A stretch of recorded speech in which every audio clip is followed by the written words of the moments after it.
Good afternoon, everybody. Welcome back to the council. Hope everybody had a nice lunch, and I know we had a nice celebration for AAPI Heritage Month. So now we are back, and we have a number of public hearings before us this afternoon. First is a public hearing on Subdivision Regulation Amendment 2301. This SRA will create an administrative subdivision process for a mixed-use housing community plan. A Planning, Housing, and Parks Committee work session will be scheduled at a later date. Persons wishing to submit material for the council's consideration should do so before the close of business on May 15th. We have one speaker for this item, and that is Planning Board Chair Jeff Zients. And Mr. Zients is actually going to be speaking on another item as well, item number 4. And so you will have 5 minutes, Mr. Chair. Thank you. I'll be short. I've been short all my life. And out of respect for the writer's strike, I won't read the submitted testimony. I'm here on behalf of the Planning Board. The Planning Board recommends approval of SRA 2301 and without amendment.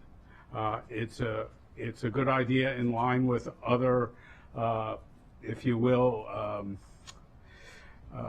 moves to decrease the time required for us, and it's all fine. The bigger issue, if you will, is on the ZTA, which we are also in favor of, but we have some suggestions that you might consider for the criteria to qualify. We think that there might be some simplifications and expanding the criteria, at least include the low-income housing tax credit projects that qualify for 9%. We think you might consider that.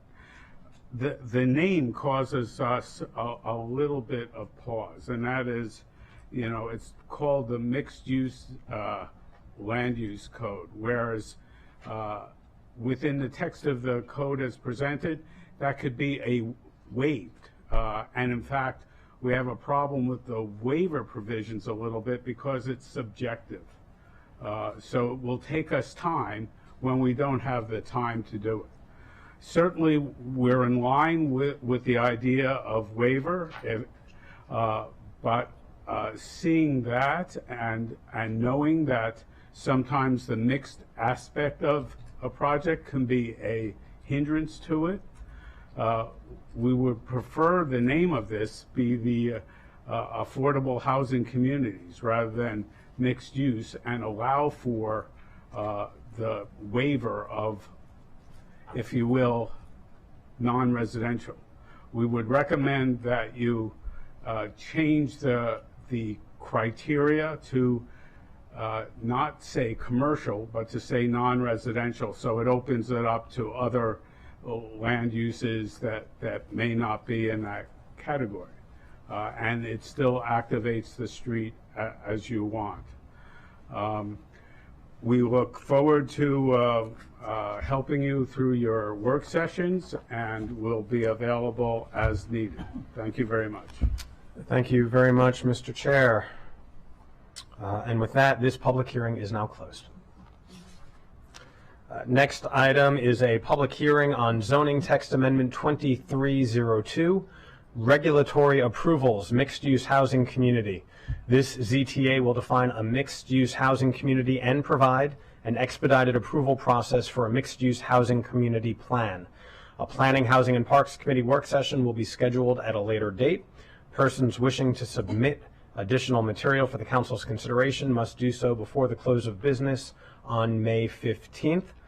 We have two speakers, one of whom we've just heard from, Chair Zients, and the second speaker is Mr. Chris Gillis. Is Mr. Gillis here? I do not. Oh, he is. Is he virtual?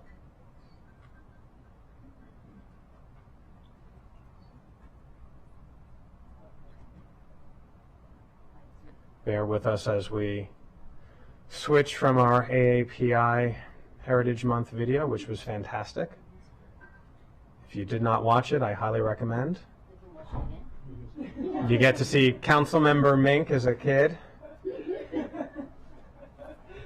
really trying to get me to upgrade my Instagram.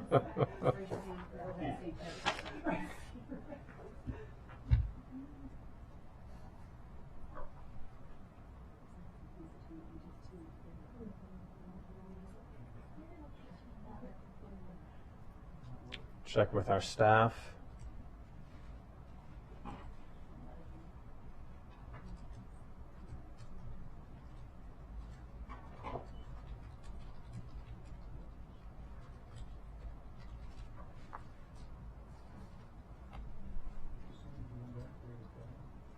Are we all waiting for this?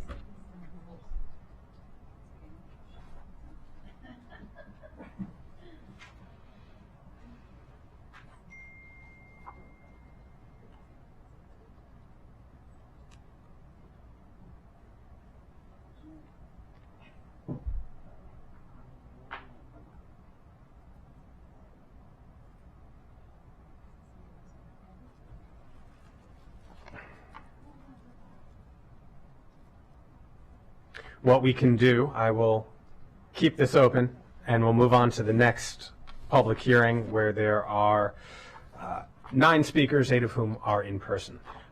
So next is a public hearing on the intent to consider increasing the FY24 general fund tax rate above the constant yield tax rate.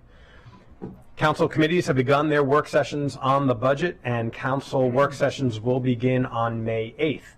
The council is tentatively scheduled to take final action on all elements of the FY24 operating budget, including the tax rate, on May 25th.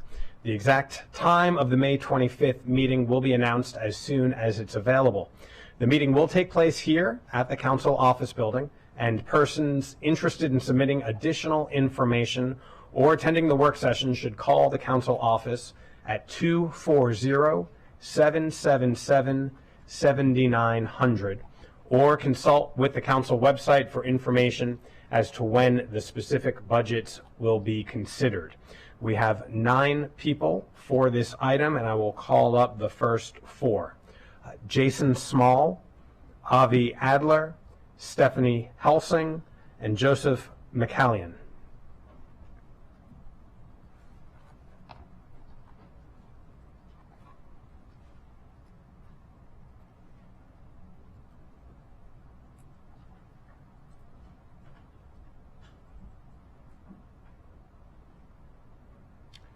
I do not see Mr. Small here.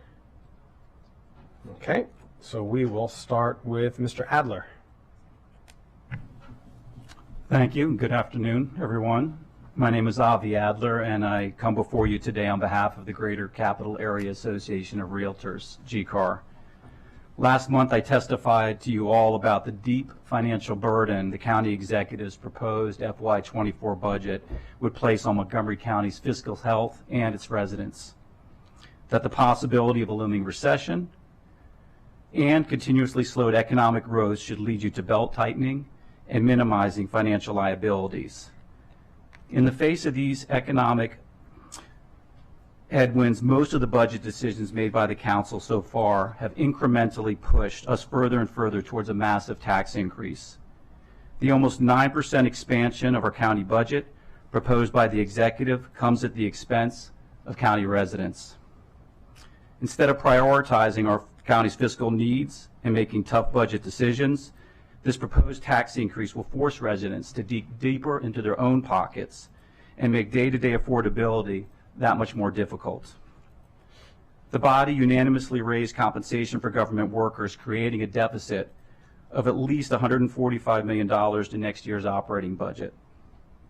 This comes as the executive proposes over 170 new positions in government, while almost 1,500 positions sit vacant. All signs point to the council making an historic investment in the schools, one that MCPS says is needed, but will set an all-time high floor for future funding requests. The problem is when you make all of these things a major spending priority, then nothing is a priority. This spending is unsustainable. The decision to raise taxes will negatively affect the local economy. Your staff have pointed out the dangers of these efforts since the budget was transmitted, including the budget deficits you'll face and the consequences going forward over the maintenance of effort.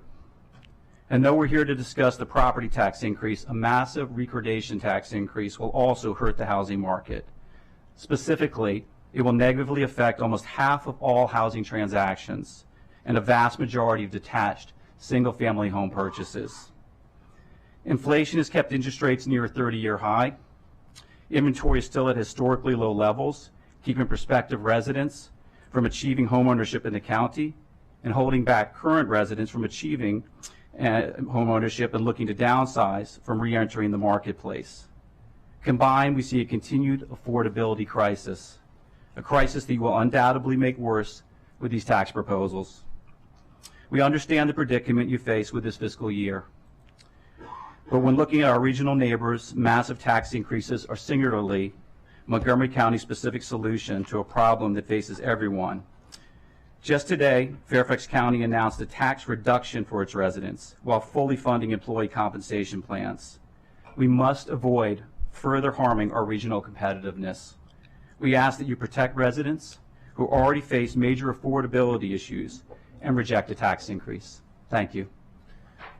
Thank you, Mr. Adler. Next, Ms. Helsing. Hi, Council President Glass and esteemed members of the Council. My name is Stephanie Helsing, and I am the new President and CEO of the Greater Silver Spring Chamber of Commerce. Last month, I actually joined Gaithersburg Germantown Chamber of Commerce President Paula Ross to testify about the concerns the chambers have had about the county executive's proposed fiscal year 24 operating budget. The fact is, the level of spending proposed is unsustainable, and we would like to address the 10% property tax increase rate proposed in this operating budget. The Chamber is supportive of funding priorities that enhance our overall quality of life in Montgomery County and that grow our ability for local businesses to be competitive. But to put it plainly, a property tax increase of this magnitude is untenable, and we ask that it be firmly rejected by the County Council. Your own central staff and Office of Legislative Oversight have pointed out the dangers of these efforts by pointing to the budget deficits you'll face and the consequences of going over maintenance of effort.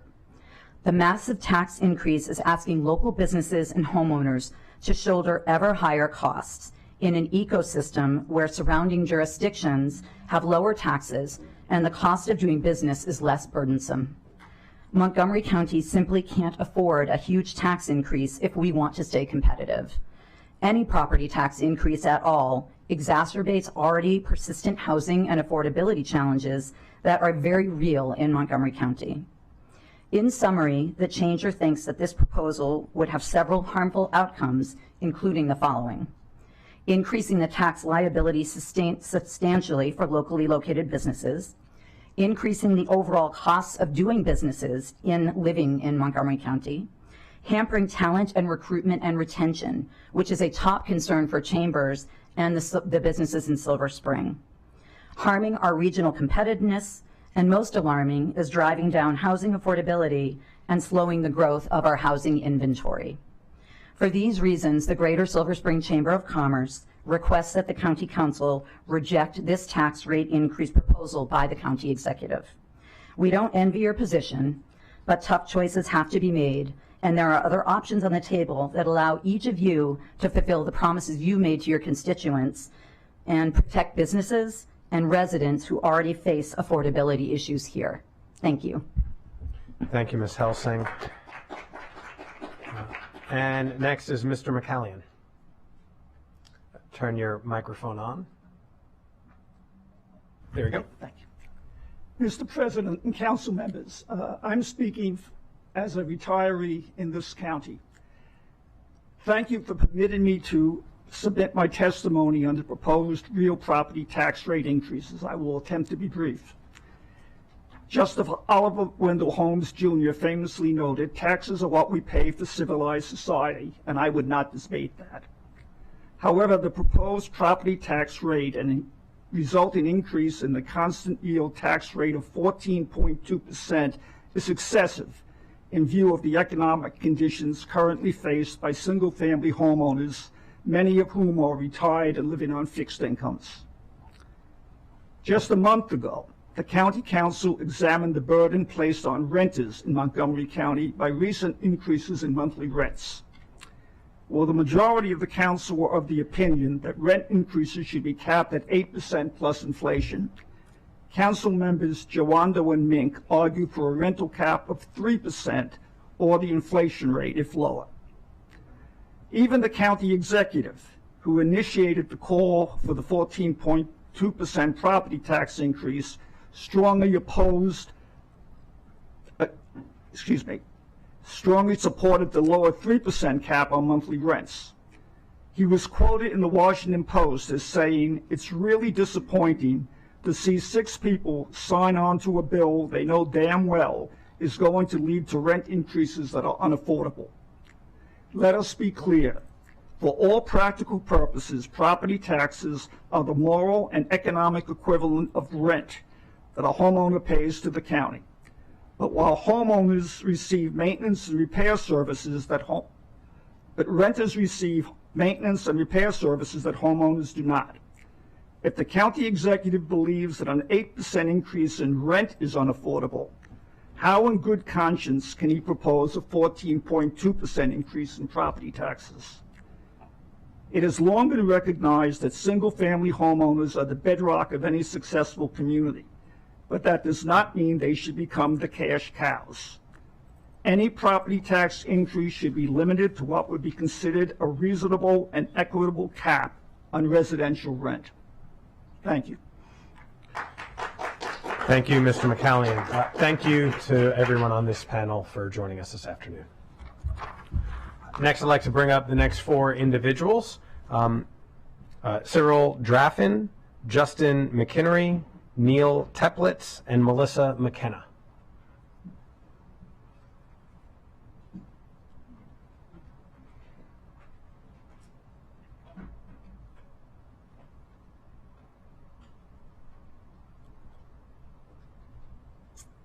Okay, Mr. Draffin. My name is Cyril Draffin. I'm president of the Deerfield Weathered Oak Citizens Association, and we are against the over 10% increase in the real property tax. I have 4 reasons. First, housing affordability. A real property tax increase makes it harder for first-time buyers to maintain their homes and for older retirees, as we just heard, to stay in their homes. Citizens are facing increased assessments that drive up their property tax bills, and incurring a greater than 10% real property tax increase is an additional burden. Second, fiscal management. The county expenditures should not exceed revenues. Apparently, the county council has seen that the staffing is over 1,000 unfilled job vacancies, and some of those are fully funded. Why add more staff? It's bad fiscal planning to add the additional staffing that the county executive is recommending or proposing. The county council needs to make hard choices now, and we believe that the county executive did not do that with his over 7% increase in the budget for this year. Third, the future impact of education cost increases. Maintenance of effort is a Maryland state requirement that every government spends as much, at least as much per student as it did the previous year in order to receive state education fund. If our county increases education funding by $296 million, well over 10%, for FY24, that will lock in higher expenses for students for future years. And if the number of students increase, that exacerbates the problem. Many of the proposed increases will go to school bureaucracy, and MCPS in the past has limited transparency and accountability. Fourth, the county government employee increases. The council should not approve increased county employment with increased future year retirement expenditures after major county employment authorization increases in the past couple of years. Instead, the county and the council should focus on exploring defunding long-term unfilled positions and not rely on property tax increases. We want good schools, but we also want good stewardship of taxpayer funds. High property tax will drive out homeowners away from the county, as you heard from Fairfax County, which is reducing rates, and impede economic development. We do want Montgomery County to be strong, and we do not want it to be unappealing for businesses and employees. Thank you. Thank you, sir. Mr. McKinney? Is Mr. McKinney here? Okay. Mr. Teplitz. Thank you. I purchased a small, when I say small, 1,152 square foot house in Bethesda, downtown Bethesda, over 36 years ago. In 1987, my property tax was under $1,100. Last year, the same house, not improved, my property tax was $10,290, a 950% increase over 35 years. The cumulative inflation rate in the United States in those 35 years was only 160%. My property tax is going sky high because several years after I purchased it, developers started the McMansionization of downtown Bethesda. All 14 homes on my block were the original small old house when I purchased it. Mine is one of only 2. And the other one is not owner occupied. I have known multiple people who have had to sell their homes in my neighborhood, small old houses, to move out of the county because of the property tax. It's just impossible to continue paying those levels of property tax in retirement, especially if you were not a government retiree with a pension. So I've written many of you about this over the last year. And one of the responses I got from one of the people I'm seeing right now said that it couldn't increase the senior property tax exemption because it would have cost about $2,100,000 a year.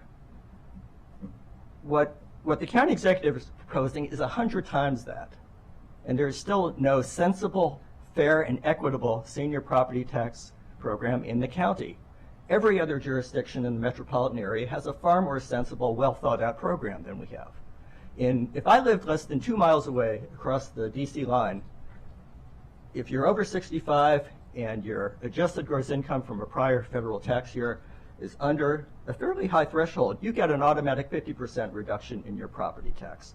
In Northern Virginia, they have 4 different tiers, 25, 50, 75, and even 100% senior property tax credit depending on your income and your wealth. Even in Prince George's County, they don't have this insane 40-year requirement to live and own a property. It's only 10 years.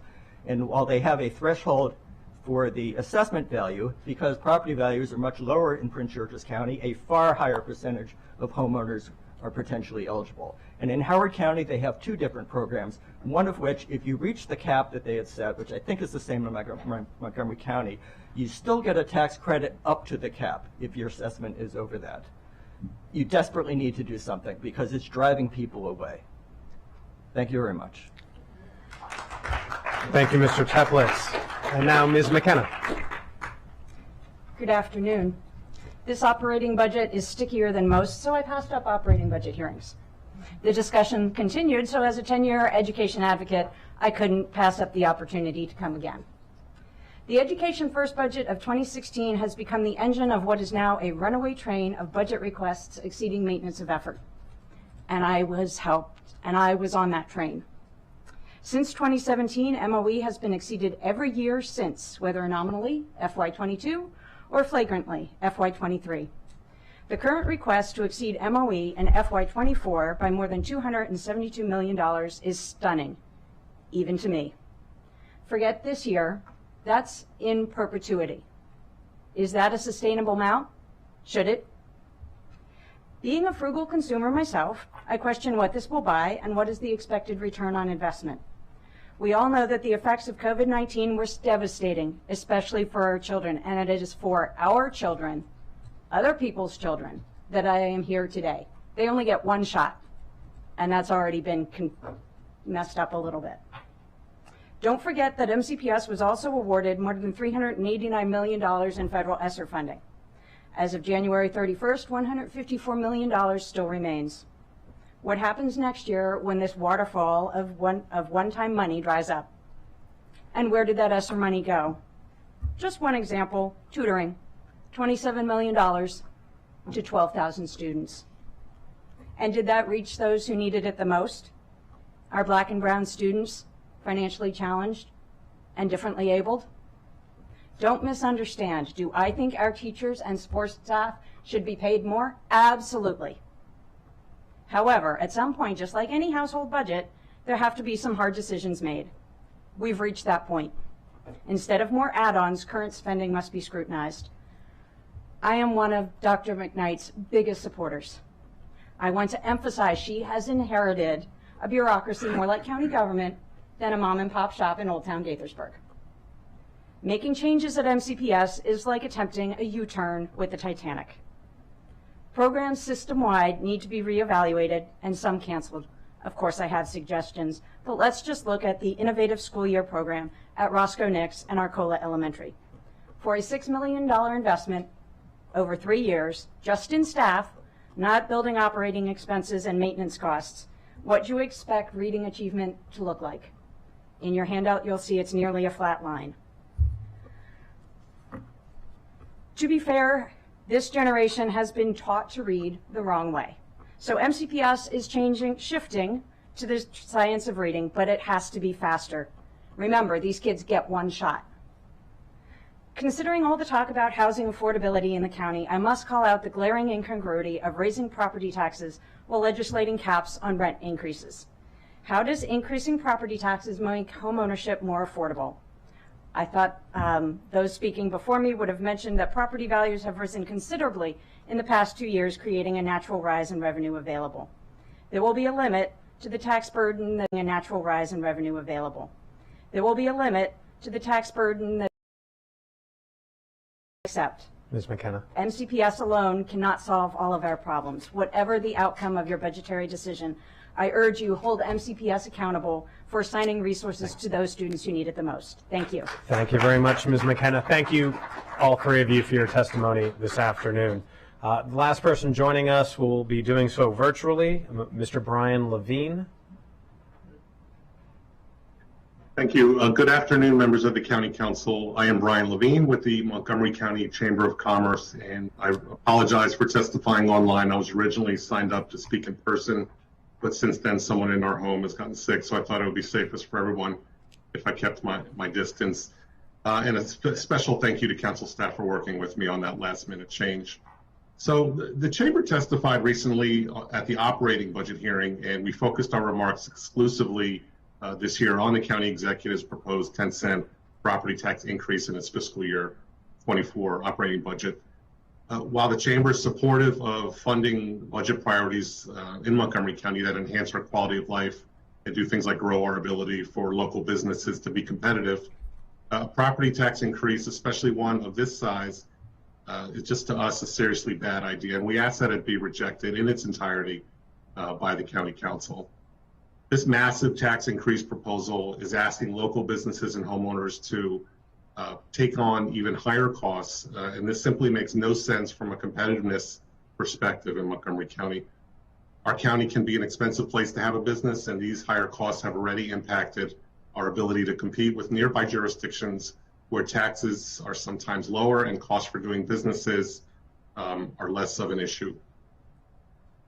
Montgomery County simply cannot afford a huge tax increase if it wants to stay competitive for business and jobs. It makes little sense, given the county's persistent housing and affordability challenges, to increase the property tax even by a little bit. I do want to share that we appreciate what we've heard from some of our council members, that they do have concerns about this tax increase and are looking for ways to reduce the size of the budget and find efficiencies in that budget. We appreciate that. Mr. President, to conclude, we remain very concerned about the county's competitiveness, cost of housing, and the ability for Montgomery County and its economy to grow in an inclusive and responsible way in all parts of the county. but we are concerned about it thanks to this proposal for a massive property tax increase. A higher property tax to us is just counterproductive, bad for Montgomery County, and we ask that you defeat the county executive's proposed property tax increase. And thank you for your efforts to craft this extremely challenging FY24 budget. We appreciate it. And thank you again for allowing us and me to testify against the property tax increase and for accommodating me with my last minute change. Thank you. Thank you, Mr. Levine. Hope everyone in your family is healthy and safe. And with that, this public hearing is now closed. But we're going to go back to the public hearing on zoning text amendment 2302 now that we have our Zoom back up, and I believe Mr. Chris Gillis should be there. And he is.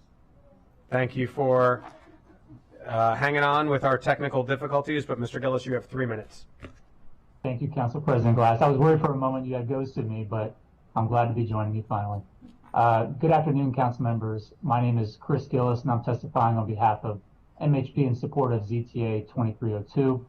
As Planning Board Chair Zients laid out, ZTA 2302 would create an expedited development review process for mixed-use projects which meet certain affordability requirements. The ZTA has the potential to significantly reduce the development review timeline for affordable housing projects and reduce costs associated with the entitlements process. The Planning Board and planning staff have recommended a number of small tweaks to the ZTA, which we all support, but there are 2 amendments in particular which will help ensure that the ZTA is practical and beneficial to delivering affordable housing. As introduced, the ZTA requires at least 2 commercial uses as part of any project. We recommend making commercial uses optional, but not a requirement. While the ZTA allows the Planning Board to grant a waiver for this requirement, obtaining a waiver in an already condensed period of time introduces a potential source of delay into what is intended to be a streamlined review. Additionally, there are unique challenges with incorporating commercial uses into income-restricted housing, and depending on the location, commercial uses will not always make financial sense.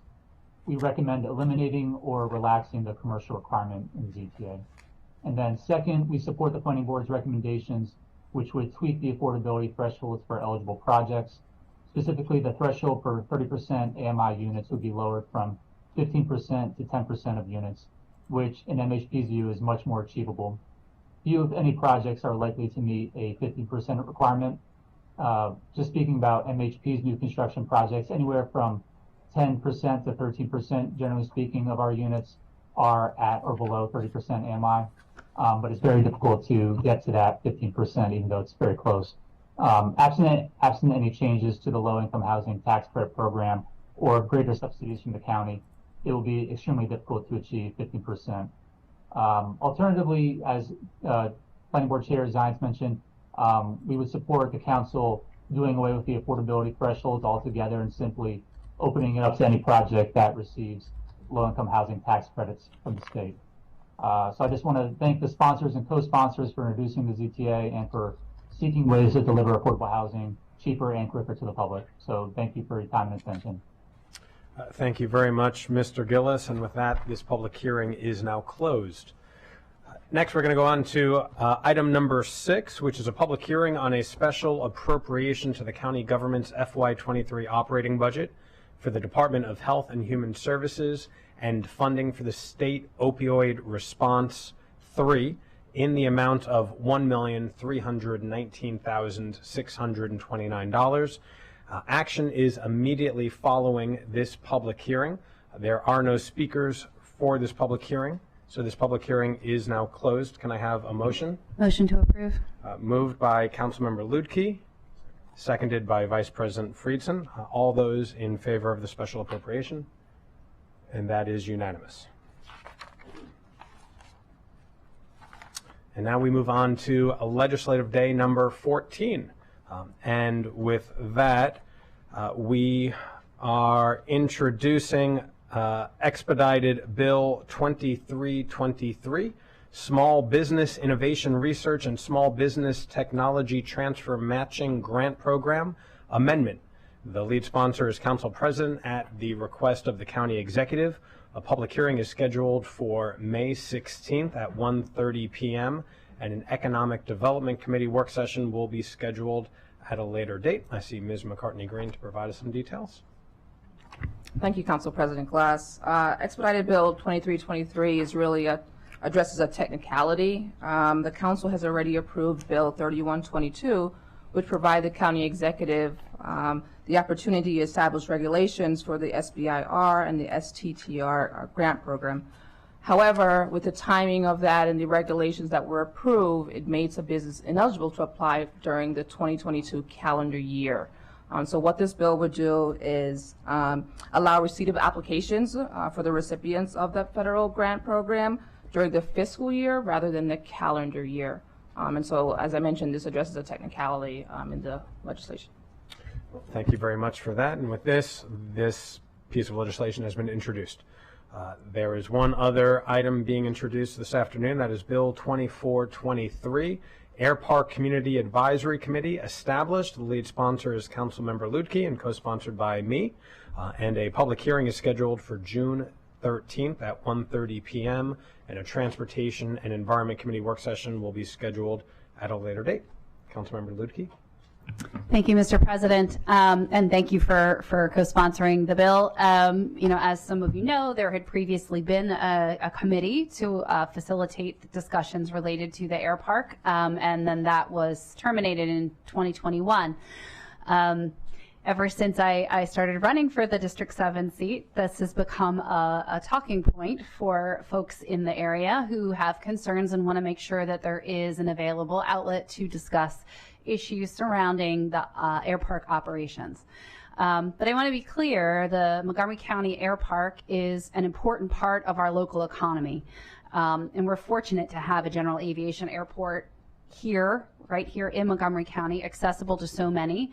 I've had great conversations with residents as well as with Keith Miller from the Montgomery County Revenue Authority, which owns and operates the air park, about the ongoing operations there.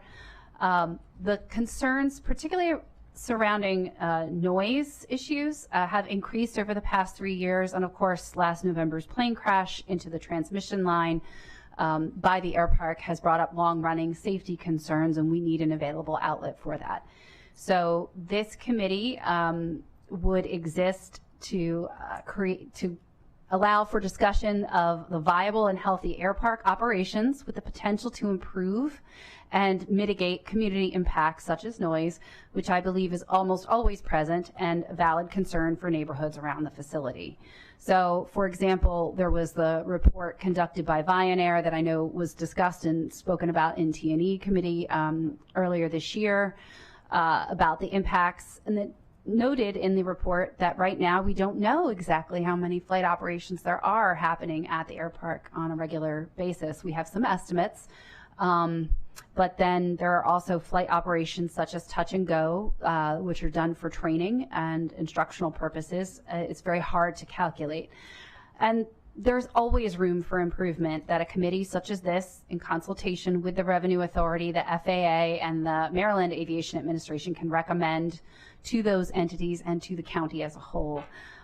There could also be changes in flight procedures such as flight paths, operating hours, and altitude that aren't something that we as a county can regulate, but that absolutely can be surfaced and recommended to the FAA for its review through this committee. And this isn't something that hasn't happened before. So county government has supported similar work in the past, working with community members in Bethesda, Potomac, Glen Echo, and Cabin John to get the FAA to review and approve to move national airport flight paths from over Montgomery County neighborhoods to over the Potomac River and more sparsely inhabited areas in Virginia. So with the right committee and structure, and I do believe I was pretty cautious and careful about how to craft this and make sure we had balance within the committee structure, and to make sure that it doesn't just exist so that folks can talk in circles, because that's not my objective. My objective is that we have outcomes and reports that come to the executive and to the council which are actionable, that mitigate any safety concerns in a fair way while preserving and even improving the economic viability of the air park. So I look forward to working with my colleagues, the executive branch, the Revenue Authority, and our community members to make this committee a reality. Thank you, Mr. President. Thank you very much for that thorough explanation. Councilmember Jawando. Thank you, Councilmember Lukey. I also just would like to be added as a co-sponsor. This is an issue that has come up a lot in a lot of living rooms over the course of the last 5 years, and particularly in part of the county where it's impacting. So appreciate you putting it forward and taking it on, and I'm hopeful we'll get good recommendations. Thank you. Thank you. Councilmember Albornoz. So I just really want to express my appreciation to Councilmember Lukey for the thoughtful way that you approach this issue and acknowledge that in your opening comments. This is nuanced, but it is undeniably true that this committee did exist prior, and I think some of the confusion and miscommunication could have been avoided had the committee continued to meet. And I also appreciate the thoughtful way that you have addressed some of the concerns I had, and so I would like to be listed as a co-sponsor. Councilmember Katz. Thank you very much, Mr. President. I associate myself with it's already been said and would like to be added as a co-sponsor. Very good, and I too will just add as an original co-sponsor, appreciate the council members' participation, Councilmember Lutke's participation in that T&E work session. There were a number of ideas that we discussed to try and improve the situation, and I'm glad you've found this one. Councilmember Sales. Thank you, Mr. President. I too would like to express my support and thank my fellow colleague, Councilmember Lutke, for revitalizing and bringing this committee back to fruition. I think it'll be helpful in overseeing the noise complaints and future development challenges that will impact this community. So it's good to have boots on the ground there again. Thank you. Very good. And with that, this legislation has been introduced. Colleagues, we are now going to turn the page and reconvene our conversations about the growth of Montgomery County vis-a-vis the Montgomery County Planning Board. We had a conversation earlier this morning with 3 individuals who would like to be Planning Board Chair. We will now begin conversations with 8 individuals who would like to serve as a commissioner. And before I invite the first panel of 4 down, I want to extend our appreciation to Roberto Pinero for his service to the county over the last number of months and years before that, serving on so many different boards and commissions to make sure that we have housing and affordable housing. And the last number of months he's been on the planning board. He's been a stellar member, and we very much appreciate his service in the time of need. And so with that, I'd like to invite the first panel down. Upneet Singh Atwal, Warren Fleming, Carolyn Gallagher, and Donald Silverstein.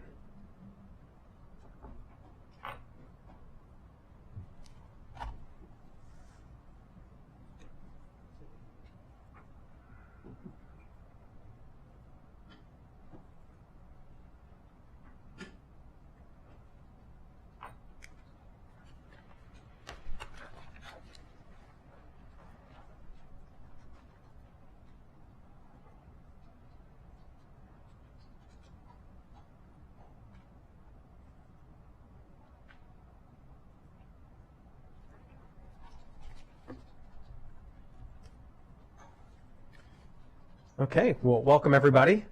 Thank you for your interest in serving the county in this capacity. I have a number of questions I'll ask, and then we'll open it up to colleagues for questions. And I would ask that in all of the Q&A, you try to be brief so that we can get through you and then the next panel as well. So the first question, we'll start with Ms. Gallagher and then work our way down the table. What skills and experiences do you have that is relevant to the work of the planning board? And can you elaborate specifically with respect to the board's role in the approval of development applications, drafting of master plans, and the proposed update to the growth and infrastructure policy? Thank you, and thank you for inviting me to speak today. I'm really happy to be here. I'm not a professional planner. I don't have a planner's background, but I do have several skills I think would be useful in this role. The first is that I'm a geographer by training, so all 3 of my degrees were in geography. I think you could say I was a geography nerd in school, and that continues. I also have qualitative research method skills honed over 20 years as an academic. In particular, I've done a lot of focus group interviews, regular individual interviews, semi-structured, structured, and completely open, sort of, so you can get all kinds of feedback you don't know that you actually need. I'm also comfortable with GIS and making maps and spatial statistics. In my administrative capacities now at my current employer, I also have developed some skills which I think are useful in this role as well. One is creating decision-making criteria so that when you have a group of faculty together, for example, making a decision, you're all following the same criteria, and it keeps you sort of straight and honest. I'm also a big fan of post-mortems of decision-making. So not every decision that you make goes the way you want.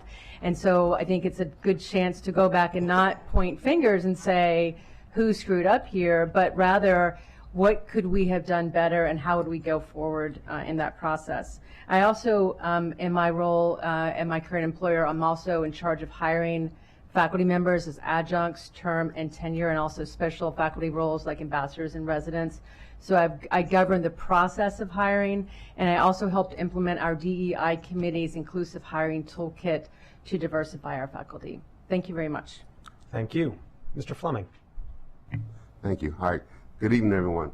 To answer the questions that you just presented, as a past commissioner for Montgomery County Historical Preservation Commission, I work with many council members, county executive, and many county department heads to find solutions that enable the Historical Preservation Commission to provide a high standard of lifestyles for all citizens in Montgomery County. Being a member of this county for many years, I have worked with my family in ensuring that all neighborhoods and their citizens are informed on the county land and development decisions as it relates to their land and economic conditions. Please be advised that there are many citizens that are left out of the loop because of lack of knowledge. As the president of my family social active committee, for the Masters Connection Committee, our outreach program allowed us to connect to a wide, diverse community from up county to down county. This capability has allowed me to build a platform that allows interaction, conversation about the community needs at large. This is a unique service that was created during segregation, when the only communication we had was our voice. The ability to enable me to be named Montgomery County Humanitarian, and the county has created a lifetime humanitarian award for my uncle and my aunt, Harvey Ziegler and Inez Maccabee. Being able to reach out to these overlooked communities, I will be very valuable to the commission in providing feedback on decisions related to the master plan and provide pertinent information to the infrastructure policy. Thank you very much, sir. Next, Mr. Silverstein. Thank you, President Glass and members of the council, for inviting me to join the conversation on selection of a planning board member today. Before getting to the specifics of your question, I'd like to give you a little background information about me. I was born and raised in the Boston area, in a suburb just south of the city. I attended public schools, and I'm a proud graduate of Quincy High School, home of John Adams and John Quincy Adams. I moved to the DC area right after college, and I've been a resident of Montgomery County since 1978 in districts 1, 4, and 5. I raised 3 daughters, all attended Montgomery County Public Schools. They all went to college, earned advanced degrees, and have launched their professional careers.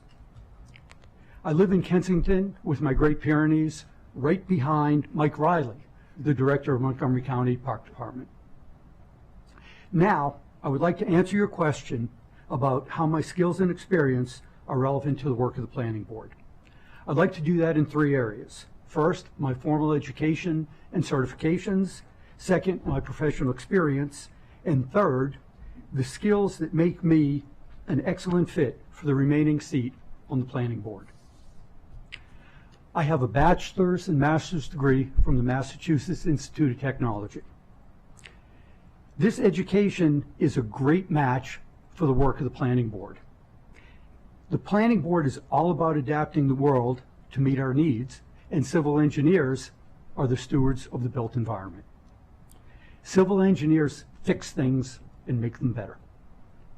In my 5 years at MIT, I was trained as a problem solver. I learned the value of collaboration, and even at a world-class institution like MIT, nobody has a monopoly on good ideas. I also played on the intercollegiate ice hockey team for 4 years. I was named assistant captain and then captain, not because I was the most skilled player on the team, but because I was the hardest worker. Certifications. I have been a registered professional engineer in the state of Maryland since 1994. This license, granted by the state, authorizes me to stamp plans and engineering reports and act as the engineer of record on civil engineering designs.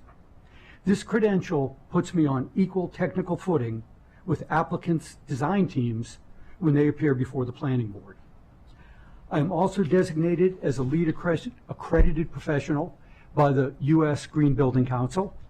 I've been named as the responsible lead professional on projects ranging from LEED certified through LEED Platinum. I've participated in securing LEED building operation and maintenance certifications for existing buildings. Professional experience. During my 45 years in the industry, I have held positions of responsibility in all phases of development, including land procurement, design, entitlements, construction by acting as a general contractor, development manager, public official, and owner. The project types I have completed include, but are not limited to, community centers, schools, museums, hospitals and healthcare, historic preservation projects, houses of worship, laboratories, restaurants, pools, recreational facilities, and new and renovated office buildings. I've testified or was on the presentation team to land use boards in many jurisdictions, including Montgomery County, the District of Columbia, Fairfax County, Arlington County, the City of Rockville, the City of Gaithersburg, and Ocean City. I have seen how the planning and approval process works in other nearby jurisdictions. I understand the development and planning process, which will allow me to work effectively with applicants to fine-tune their projects. Skills that make me an excellent fit for the current planning board. Honesty and integrity. A seat on the planning board, as with any appointed public office, comes with the responsibility to hold up the highest standards of honesty and integrity. As a former employee of the United States General Services Administration and the United States Public Health Service, I have a track record of maintaining those standards. In addition, I have held clearances from the United States Secret Service, the Executive Office of the President of the United States, and I am currently credentialed by the United States Department of Justice. Fairness and good judgment, applying the rules equitably. Not only have I honed these skills as an umpire for Montgomery County Little League, I've also been named as a member of the panel of arbitrators by the American Arbitration Association. As you may know, there are no appeals for decisions by members of this panel except in cases of fraud or negligence. So the American Arbitration Association takes great care in naming panel members who meet the highest standards of fairness and good judgment. In addition to my work in the Blake Real Estate portfolio of projects in Washington, D.C., I also manage development projects for other owners. I have not had to compete for about 90% of those ventures. I have personally been called by the owners of these projects to step in and assume leadership roles as development manager or owner's representative. These owners recognize I can solve their problems, make their developments better, and bring the following skills to their projects. I am a leader, consensus builder, and team player. I am an expert in the planning and construction process. I set up projects so they have the greatest probability for success. I understand what works. I manage projects to minimize cost and time while maximizing quality and efficiency. These owners call me because they want me on their team. The same holds true for board positions I've held at JCA and Congregation Bethel. I was approached by the leaders of these organizations because they too wanted me on their team. These skills are precisely what is needed to complement the fields of expertise of the 3 permanent members of the planning board appointed by the county council earlier this year. The work of the planning board also includes an important role in the oversight of the Montgomery County parks. I'm almost done. Okay, thank you. Councilmember Fanny Gonzalez, based on your enthusiasm this morning during the interviews for the planning board chairs, I heard all about the women's softball tournament. I want you to know I share your passion for the facilities in Montgomery County. I am an avid road cyclist, typically riding over 1,000 miles per year, especially in districts 2 and 7. I still participate in organized softball leagues at school fields and local parks all over the county. I currently umpire for Montgomery County Little League on fields from Bethesda to Germantown. I am a former coach for girls basketball teams in Montgomery County recreational leagues. I am a former coach for girls soccer teams at MSI. I am a trained camping parent for the Girl Scouts, spending many nights at Brighton Woods and other Girl Scout facilities. In summary, my training, professional experience, and management skills uniquely qualify me for a seat on the current planning board. Thank you. Thank you. Thank you. There'll be plenty of questions, so we'll keep everything you said in mind. Now we'll go to Mr. Otwell. Thank you for the opportunity to come speak before you today. I'm a born and raised Montgomery County resident, first generation American. I've lived in Durwood, Gaithersburg, Silver Spring. My grandma used to live in Burtonsville until very recently. So I've had personal experiences living all over the county. While growing up, I've lived in everything from an apartment to a single family home. So I've not only lived in certain communities, I've also lived in different type of housing. I'm currently a renter in downtown Silver Spring, and I have the perspective of my parents now being homeowners and myself being a renter. I grew up using Montgomery County parks for soccer in Germantown, went to county camps in Boyd's. My first job was with the city of Gaithersburg, Aquatics and Recreation, and I used to even valet in Bethesda and Chevy Chase. So my personal experiences are extended across the entire county. I went to Montgomery College. I attended all 3 campuses, Germantown, Rockville, and Tacoma Park, and I completed my undergraduate degree at the universities at Shady Grove and Rockville, which is where I'm actually currently employed as well. I then went on several years later to get a master's in urban and regional planning from Georgetown University and focused on community development and housing. Over the years, I've watched Montgomery County grow and develop in every part, and I've been able to witness the different strengths and opportunities that exist moving forward with the county.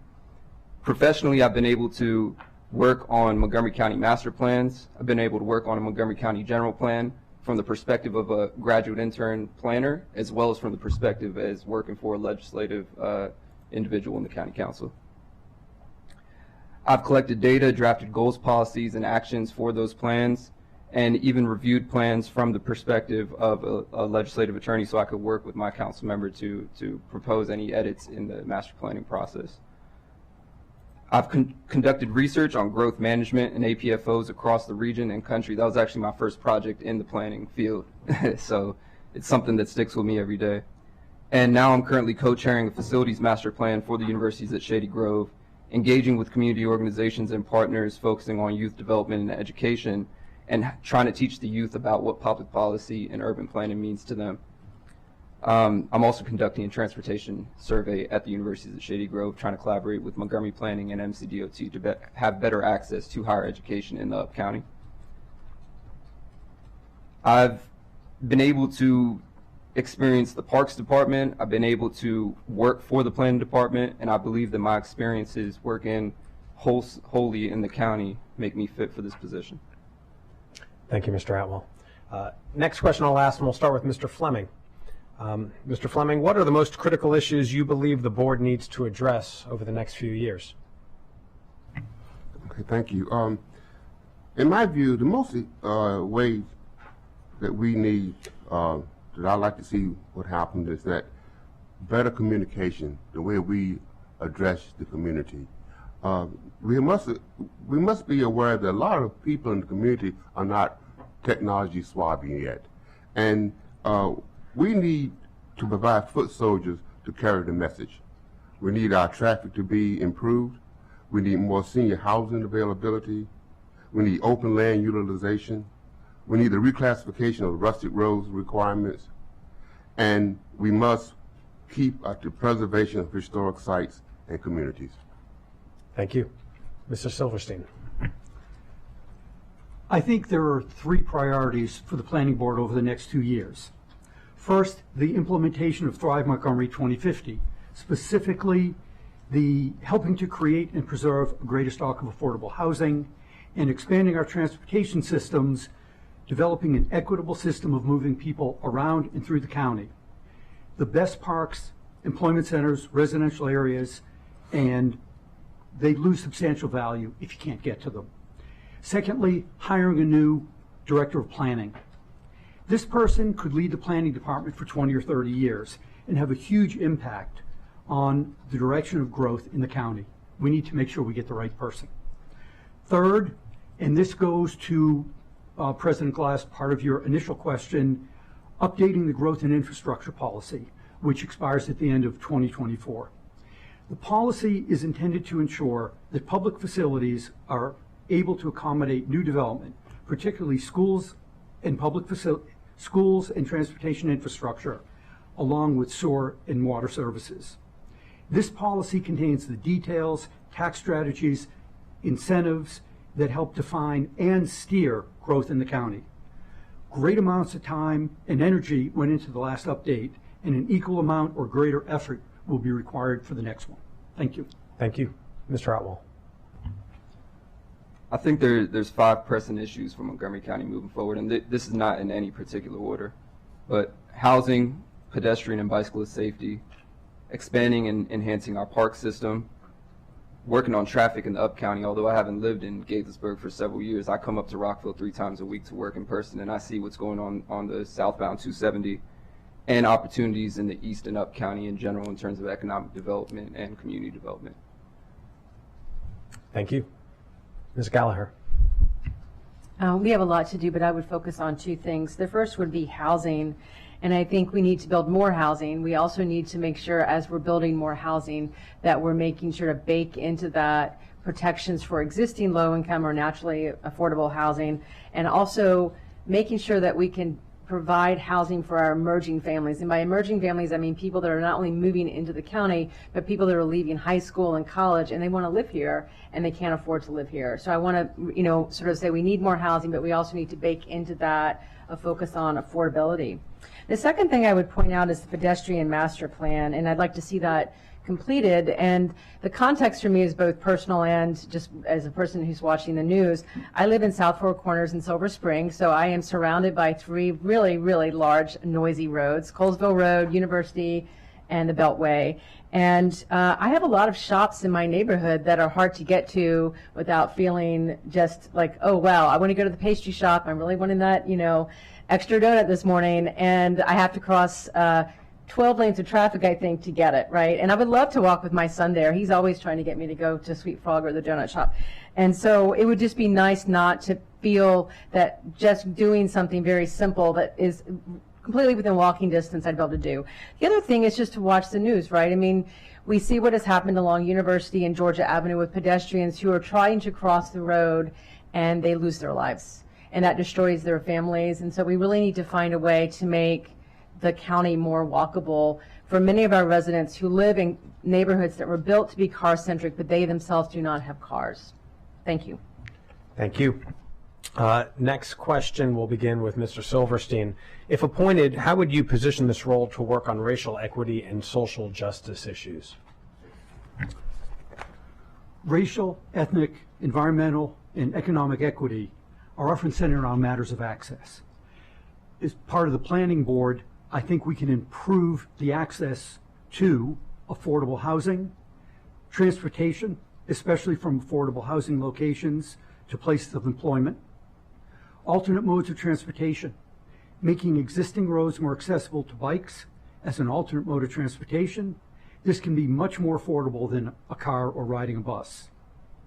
We need greater access to healthy food, grocery stores, green space, medical facilities, and excellent schools. The planning board can and should take a leadership role in ensuring this kind of access is included when developing master plans and reviewing development applications.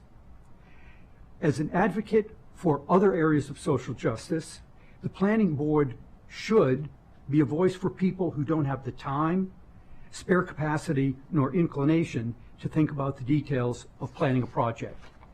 The planning board should ensure public projects are evenly distributed about the county and should ensure public projects are welcoming to all users.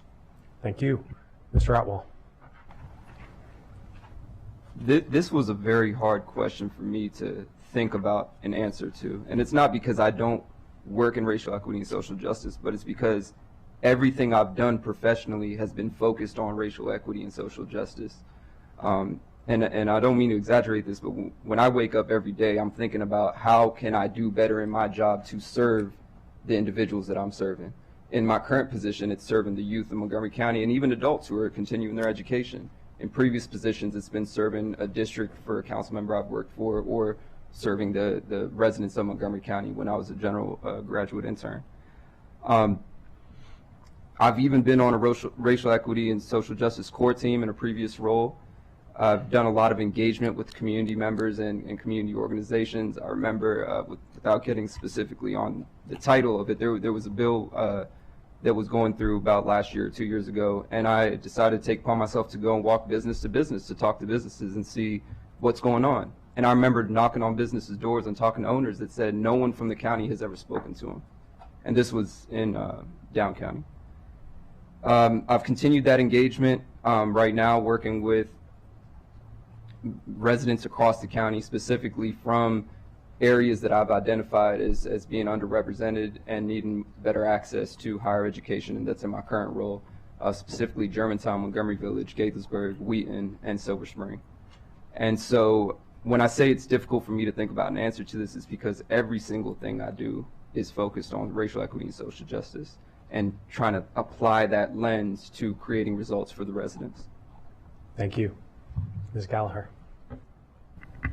So I would focus on three things. The first is East County. So I think Thrive lays this out very well, that the development of the county, whether intentionally or not, tended to benefit the west side of the county and left the east side less developed. And I can see this both in my son's middle school. He attends Sims, Silver Spring International Middle School. The shape of that building, I'll leave that for another hearing for another group of people, but that building is not as well maintained or treated as the west side of the county. So we need to really focus on developing the east side of the county, and also as we develop it, making sure that we stabilize existing moderate and low income housing that is there, so that people can benefit in the changes that would come and they're not themselves displaced. I'd also like to talk, zoom in on, again, the housing issue. So we need more housing. There's no doubt about that. The entire metro area needs more housing. So I think as we try to bring more housing to Montgomery County, we need to safeguard against the loss of naturally occurring affordable housing, pardon me. And we also have to make way for new affordable housing in parts of the county where it hasn't traditionally been, so that people, we do not have concentrated areas of poverty, and we're sort of spreading the wealth and spreading also the obligations.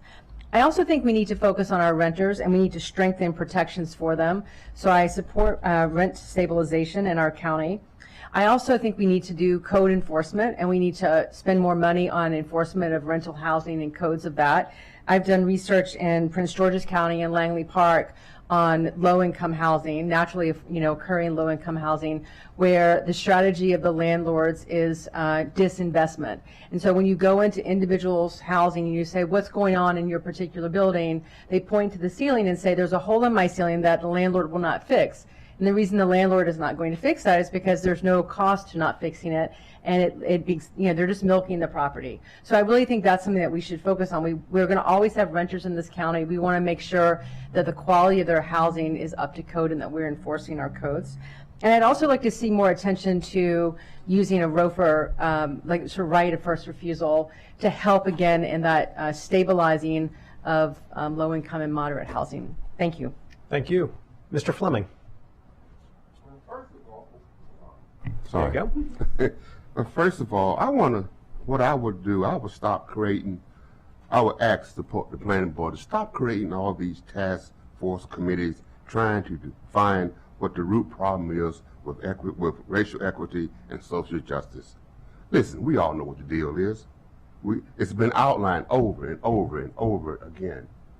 And what we need to do is to address these issues and stop hiding behind the law that says that these issues can keep going on. In my case, since the Reconstruction Act was denied, many ethnic groups have been fighting for justice without any legal protection. The problem that surrounds racial injustice has been outlined. Everyone is hiding behind the law, and in many cases, they don't want to change it. My goal is to educate anyone who is misinformed and provide them with an overview on how to correct these situations. I'm a survivor of segregation era here in Montgomery County, and the skills that have handed down to me helped me to survive in America and in Montgomery County. I must inform you that not very long ago, Park and Planning was about to deny a prominent church for utilizing parkland to celebrate their 100-year heritage at Stewarttown Park in Montgomery Village.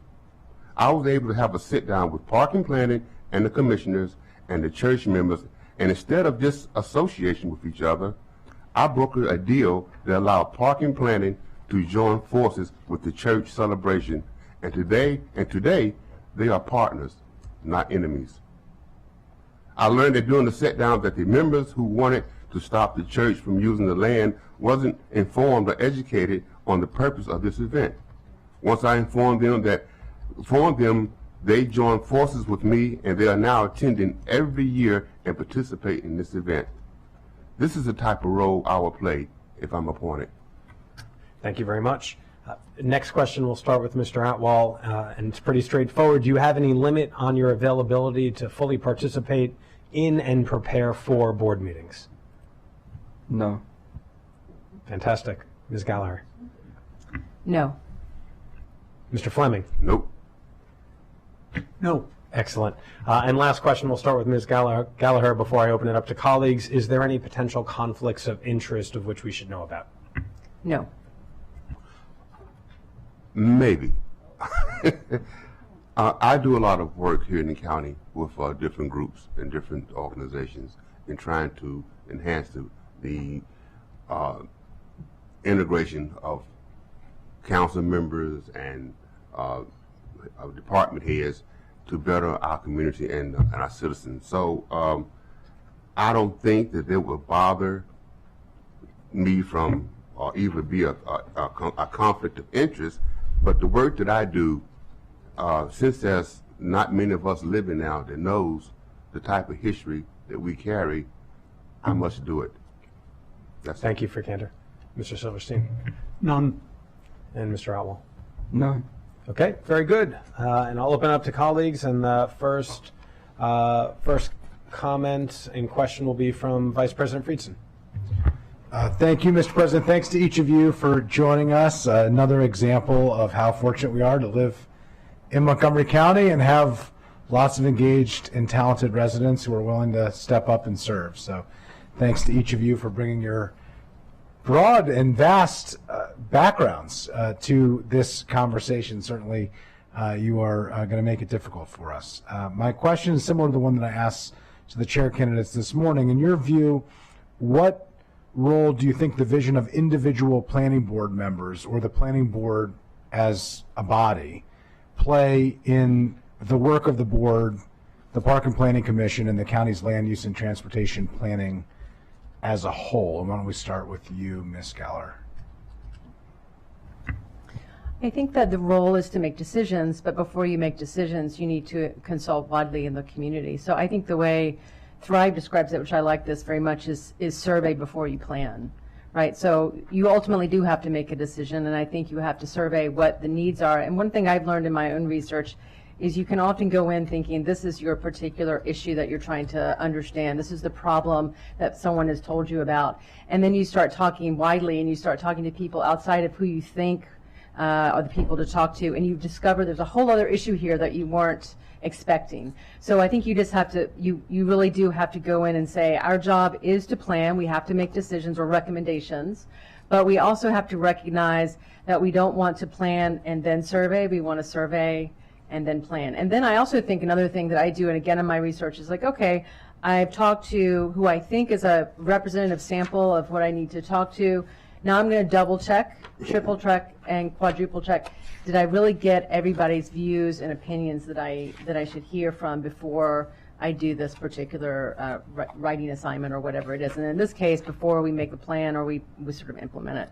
So I think, again, it is a decision-making, sort of how do we want to implement this, but I'm a big believer in community input at the front end of that, the middle end of that, and the end of that. Thank you.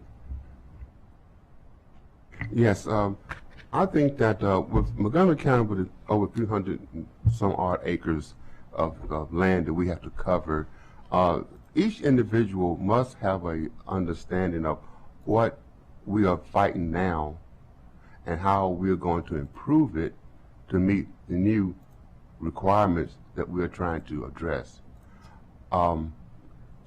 With the lack of senior housing and with the lack of conservation issues, all these things must go into play, and we must, the people who are making these decisions must have a broad vision of, okay, in 30 years, what's going to happen now?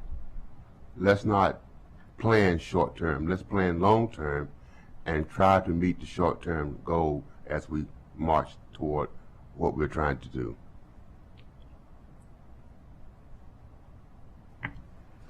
I think the role of the individual planning board members and the planning board as a whole is to exercise fairness and good judgment and apply the rules set forth by the county council equitably.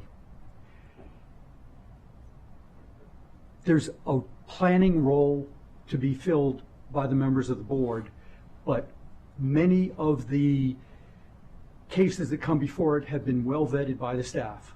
The Parks Department staff, the Planning Department staff are excellent people. They do a great job, and it's the role of the planning board to make sure decisions are made in accordance with the rules, except when there's mitigating circumstances, when there's a good reason, when there's some special circumstance. That's when the planning board can step in and make an exception. But otherwise, fairly applying the rules is the general role of the body. I believe that the role of the individual member and the board is to work with planning staff, park staff, and community members to help further develop Montgomery County. It's also partly working with staff and potential developers to help tackle our infrastructure needs, whether that be housing, future public amenities, etc., and working with the chair and council to help finalize future plans once they do leave the planning department or parks department and come here before the council.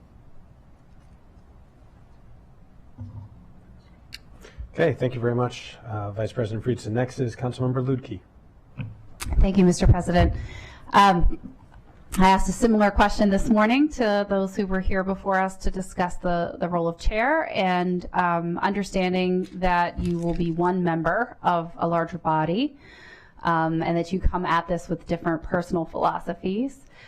Is there such a thing that you would describe as good planning and development, and such a thing that you would describe as bad planning and development in your own personal philosophies? And could you explain both and why?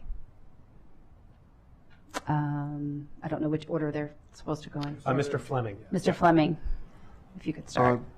Yes, the first order, I feel that, again, you have to learn from the past. The things that didn't work in the past, you have to make sure that they are working before you move forward with the same concept. I noticed that in some instances that when you're trying to do planning for land use and planning for a community, a lot of times you overlook certain aspects of what is needed based on what was used in the past. So my thing is that if what's been happening in the past is not working, then you must plan, you must fix that. Don't use that going into the future. Mr. Silverstein? Yep. There are so many great goals for planning in Montgomery County.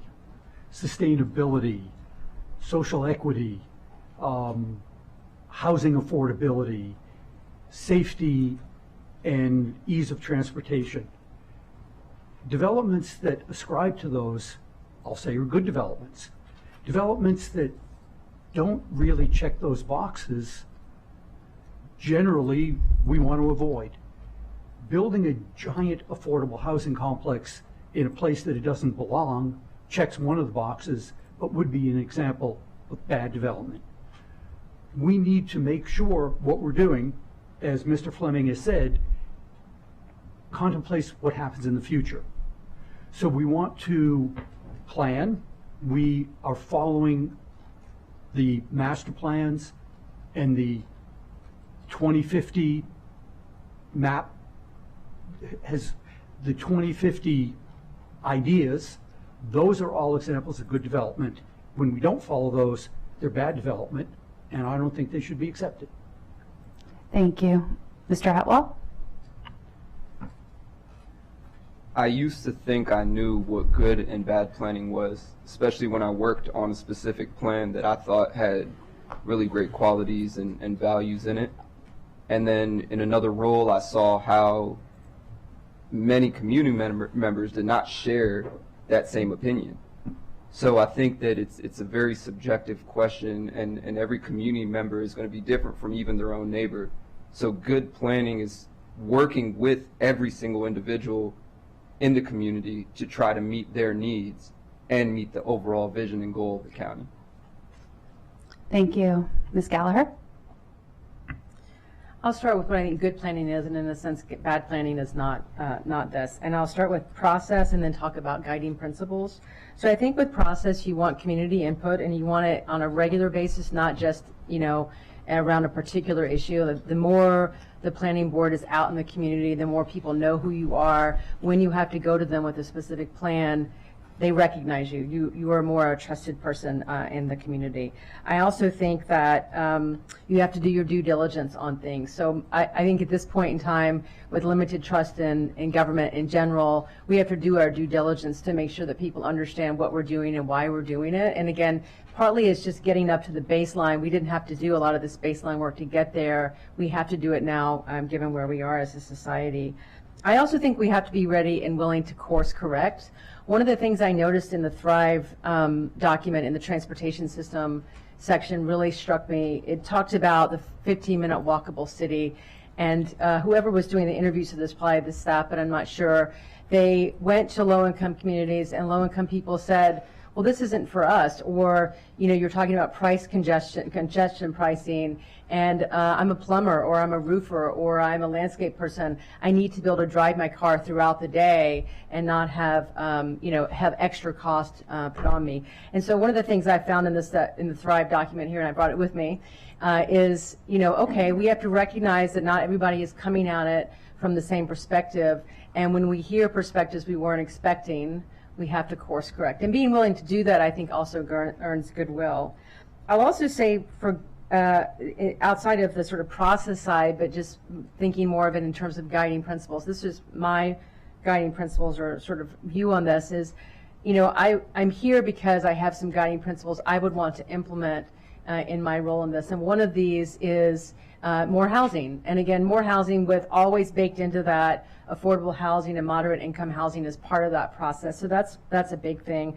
And I also think for guiding principles, and again, this is based on my own research, we have to be very careful that when we do big changes, we may need to do big changes, but vulnerable communities should not bear the brunt of that, right? So when we plan, we have to always keep that in mind so that when we improve or develop an area, the people that were there before are not able to benefit from that. So that's the sort of guiding principle for good planning, and then the process, good planning. And I guess I suppose bad planning would be the opposite of that. Although I would echo what my colleague down here said, that you don't always know, but lots of good plans sometimes don't go the way you want them to, which is why I also like to do postmortems. Thank you. Thank you. Thank you, Mr. President. Thank you. Councilmember Stewart. Great. Thank you, and thank you for being here this afternoon. So after a great deal of turmoil last year at the Planning Board and tension between elected officials centering on the future of the Planning Board, what will you bring to the board to help bring down the temperature and create a productive environment? Mr. Silverstein, I think you're up. Honesty, integrity, and trying to build trust. And I think that's done with transparency and objectivity. We have a whole set of rules that we have to follow in planning and development. Sometimes we make exceptions for good reason, but if we follow those rules and explain what we're doing and why we're doing it, and are very specific and pointed and take time to explain to both proponents and opponents of developments, we can build trust over time, and I think we can bring down the temperature. I think having a more fresh perspective than many in county government and quasi-county government such as MNC PPC is refreshing and can help bring down temperature. I'm a younger individual, and our voices are not necessarily heard in this county as much as I would want them to be. I believe I'm the youngest of millennials, but some of y'all might think I'm Gen Z. So, and that's one of the highest growing populations in this county. It's also the population that we're losing the most, right? So I'm trying to bring a voice to what we're missing, and hopefully that can help temper down some of the things that have been going on in the past.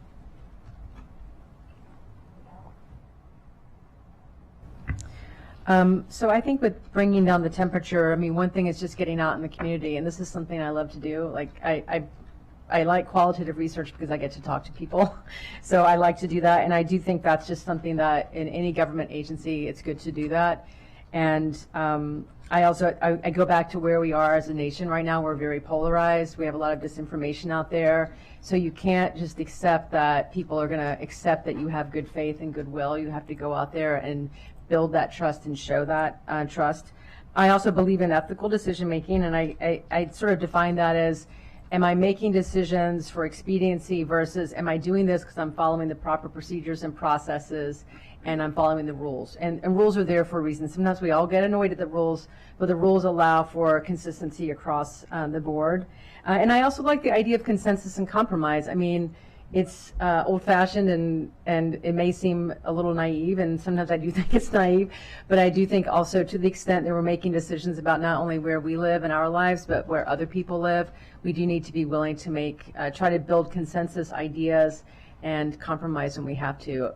A compromise is often better than nothing that comes out of it, because we can't get out of our corners and agree to work on something we can agree on. Thank you. Yeah, so by being the president of two major companies that were successful, you're going to have oppositions.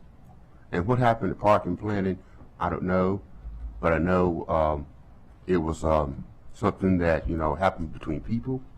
Parking planning's got a lot of jobs. The agency has a lot of work to do. This county is exceptional when it comes to the ability to get things done. We got the tools, we got the manpower, and what I bring to the commission is the fact that my family has been in this county all my life, and we know we can reach out to all ethnic groups and all diversity groups and find the things that's needed to bring back to the commission and say, this is what you need to do to help you move this county forward.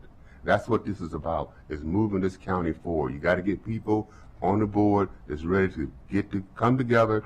What happened before, it's not really something that I'm going to introduce. I'm not looking for it. What I'm trying to do is move this county forward and bring all the citizens that are here in Montgomery County along with us. Thank you. Councilmember Mink. Thank you. Thank you all for being here today. So we know that it's a shared priority at both the planning department as well as the council to be reaching out to incorporate more voices of more of our residents in the planning process, just as we are, with council decisions and everything else. We want to engage folks who have not historically been engaged in these discussions. On the planning side, though, you have an additional wrinkle of needing to consider the voices of those who don't even live here yet. In a lot of our decisions that you all are going to be making recommendations on, you will be weighing the voices of residents who live here, working to bring more people to the table, to hear from more of those voices and a wider diversity of those voices, But you'll also need to consider that, you may be, recommending a development that is for our growing population and for our future community members who may not then have a voice at the table because they're not here yet. So how do you weigh those, how do you weigh that? How do you think about that, and how do you think that the planning board should approach that? And I believe we're starting with Mr. Fleming. Am I right about that? Yes, Mr. Fleming. That's Sorry. Oh, my bad. Mr. Otwell. Oh, sorry, Mr. Otwell. Thanks. I think that it's extremely important to weigh future residents' needs as well as our neighbors. I think we often forget that we border several counties, another state, and a federal district. And those individuals, in my case, where I live in downtown Silver Spring, they live right across the street. And they come through, they use our commercial areas, they use our parks areas, and they might be looking to move out of DC and coming into downtown Silver Spring, for example. So I think it's important to weigh their needs. I would not put any specific percentage weight for current residents versus future residents versus residents we've lost that might be coming back. I think as long as we're achieving the county's goals for planning and infrastructure, whether it's parks, housing, et cetera, that we try to do our best in weighing it all. And engaging is going to be the way that we get there.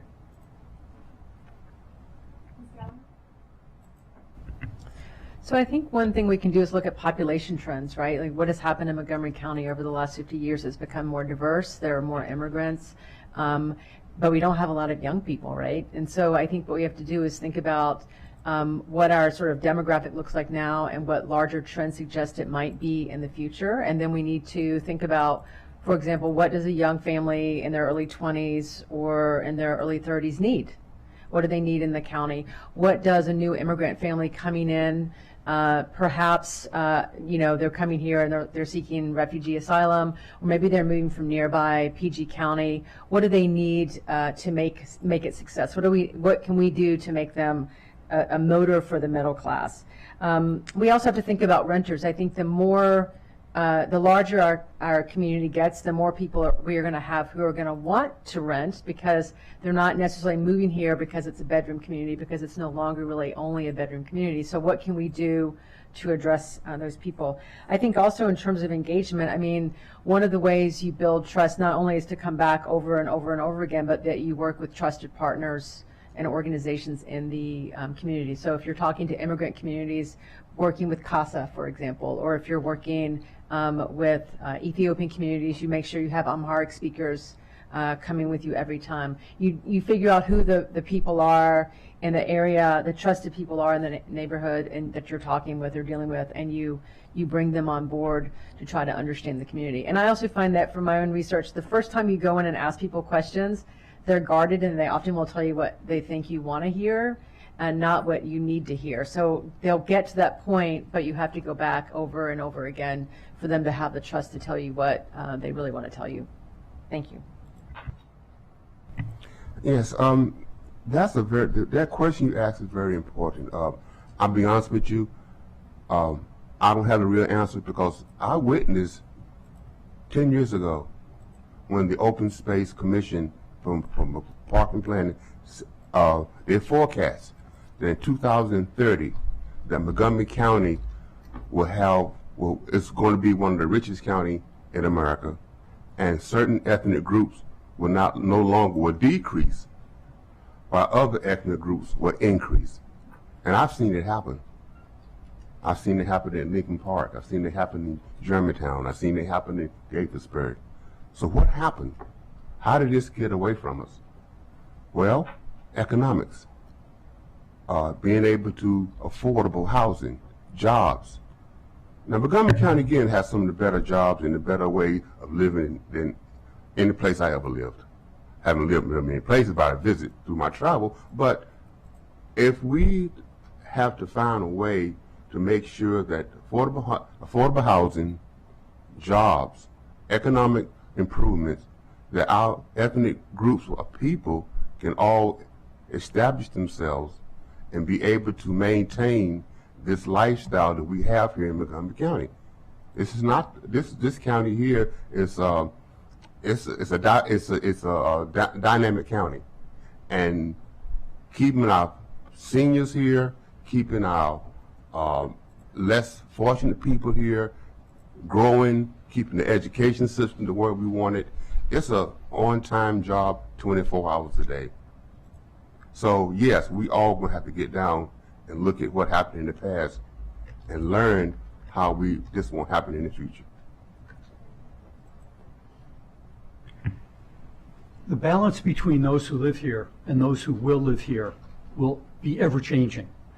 I certainly agree with Mr. Otwall that we need to engage again and again and keep asking the questions, because the people who live here should have the chief say about what happens here.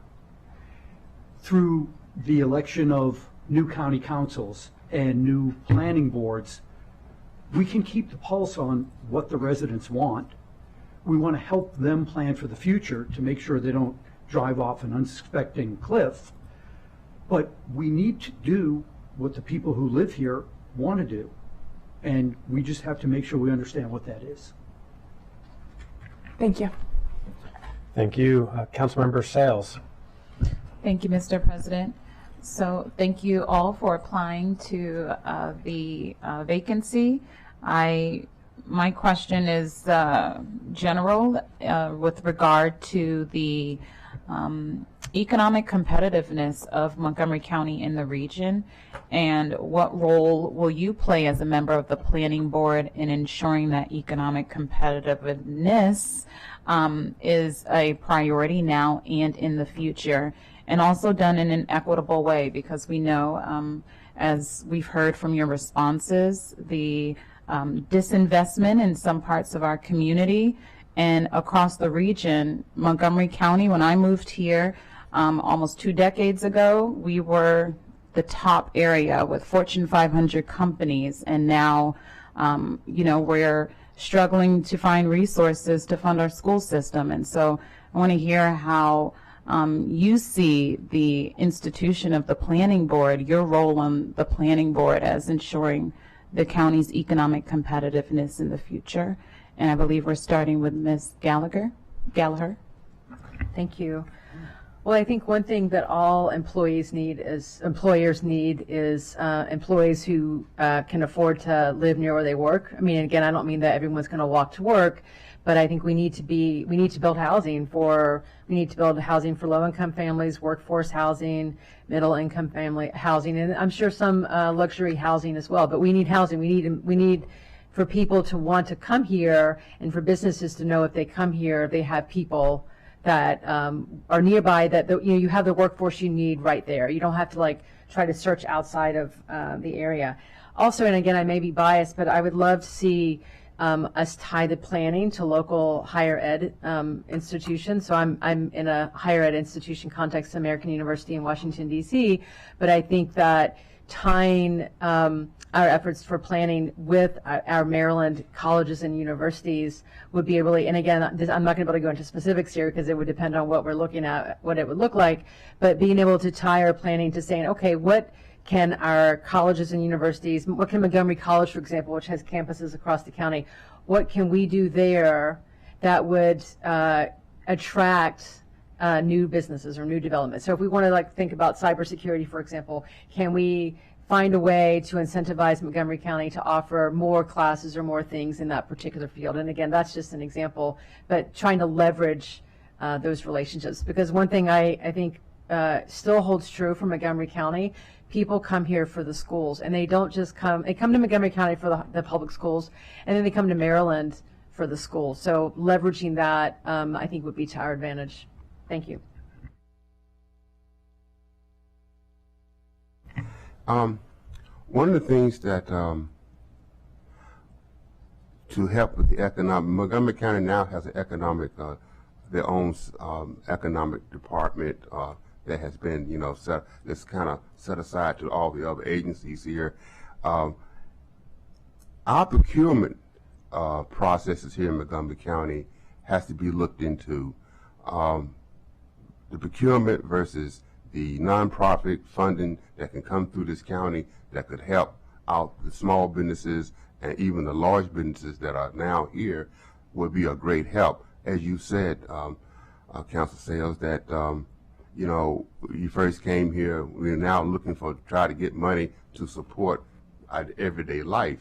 And we have to start utilizing more, the commissioners has to start lobbying to the state level through the council to get funding for private industries and get funding for the nonprofits, and to try to establish a more base where that the lower people, let's say the minimum wage folks, can have enough money so they can work that will produce more revenue to keep our budget balance.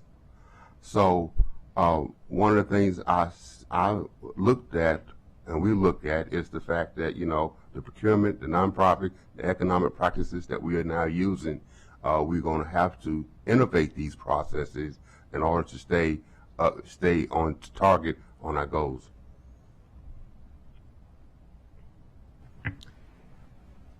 As a member of the planning board, I think the biggest impact we can have is to help ensure we have successful projects.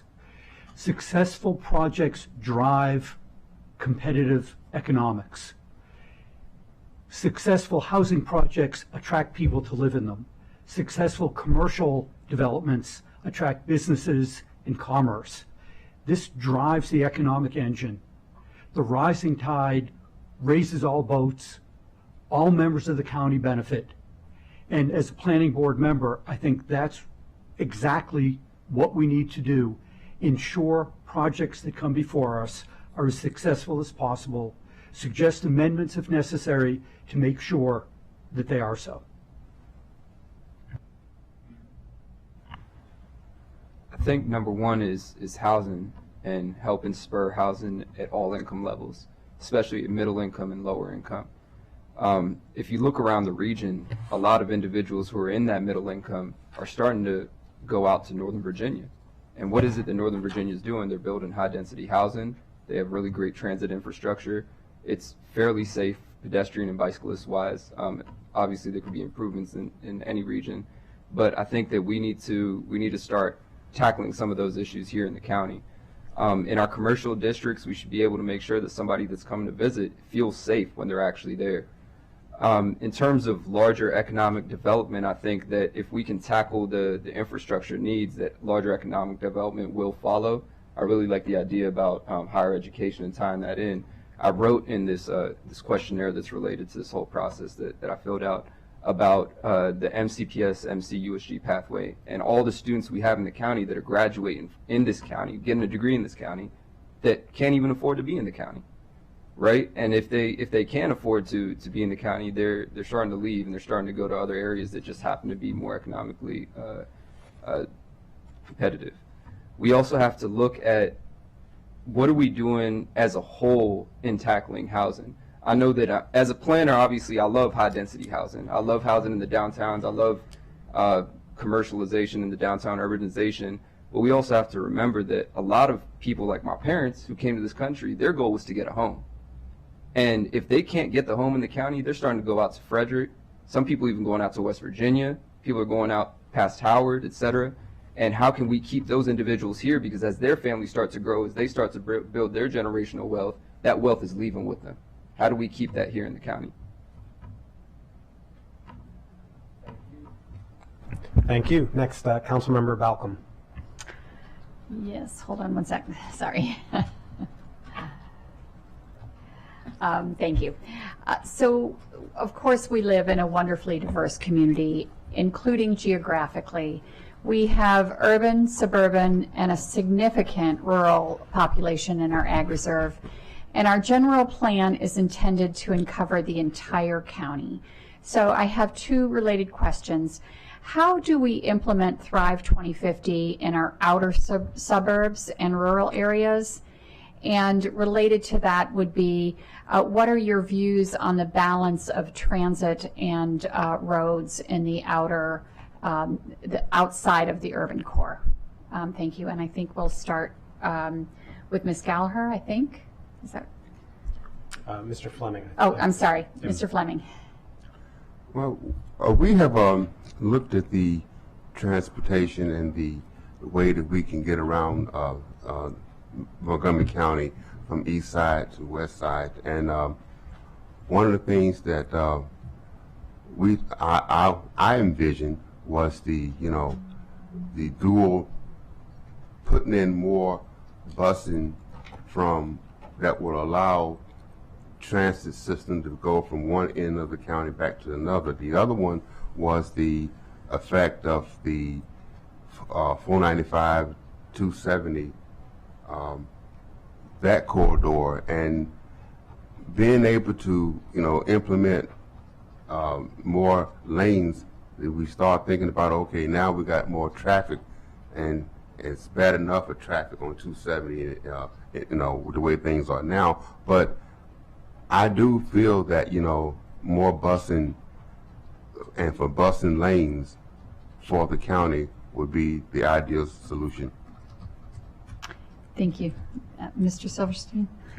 Well, fortunately, 2050 has given us the roadmap of where in the Upper County development should be concentrated. I think if we stay within that plan, I think we have the right start. Certainly it will require adjustments and some changes, but we do have a start. We do have a roadmap where in the Upper County to develop. In terms of mass transit, we need to see where it really works. Certainly down county, Silver Spring, Bethesda, urban areas, it's needed. There's too much traffic on the roads as it is, and not everybody has a car, and it's a great way to get around. Way up in the county, I'm not sure we can sustain mass transit. We can try it, we can see if it works, we can poll the population and see if it's needed. And if so, implement it, see how it goes. But we really have to look hard at where we spend our transit dollars, because not everybody in Upper County expects to be able to take mass transit. Thank you. Mr. Atwell? I'll preface this by saying I use transit every single week. I use Ride-On, Metrobus, Metro Rail. I've been using the Ride-On system since they used to have youth passes when I was 13 years old. In the city of Gaithersburg, I would go get one down here, actually, across the street. And I also like to visit the Ag Reserve. I like to go to some of the new wineries that are out there. I like to go to Sugarloaf and hike, even though I know that's on the border of Moco, Frederick. And I know that it is going to be very difficult and a long ride to get out there on transit. That being said, I think that where it works, we should continue to pursue it, such as an area like Glenstone, which has a ride-on bus that goes straight to it, providing access to individuals to a community amenity. Although it's privately owned, it's an amenity that people can access through public transit. I'd like to tie this in a little bit to what Councilmember Sills was saying earlier about economic development. The Ag Reserve, in my opinion, is one of our most untapped areas for economic development.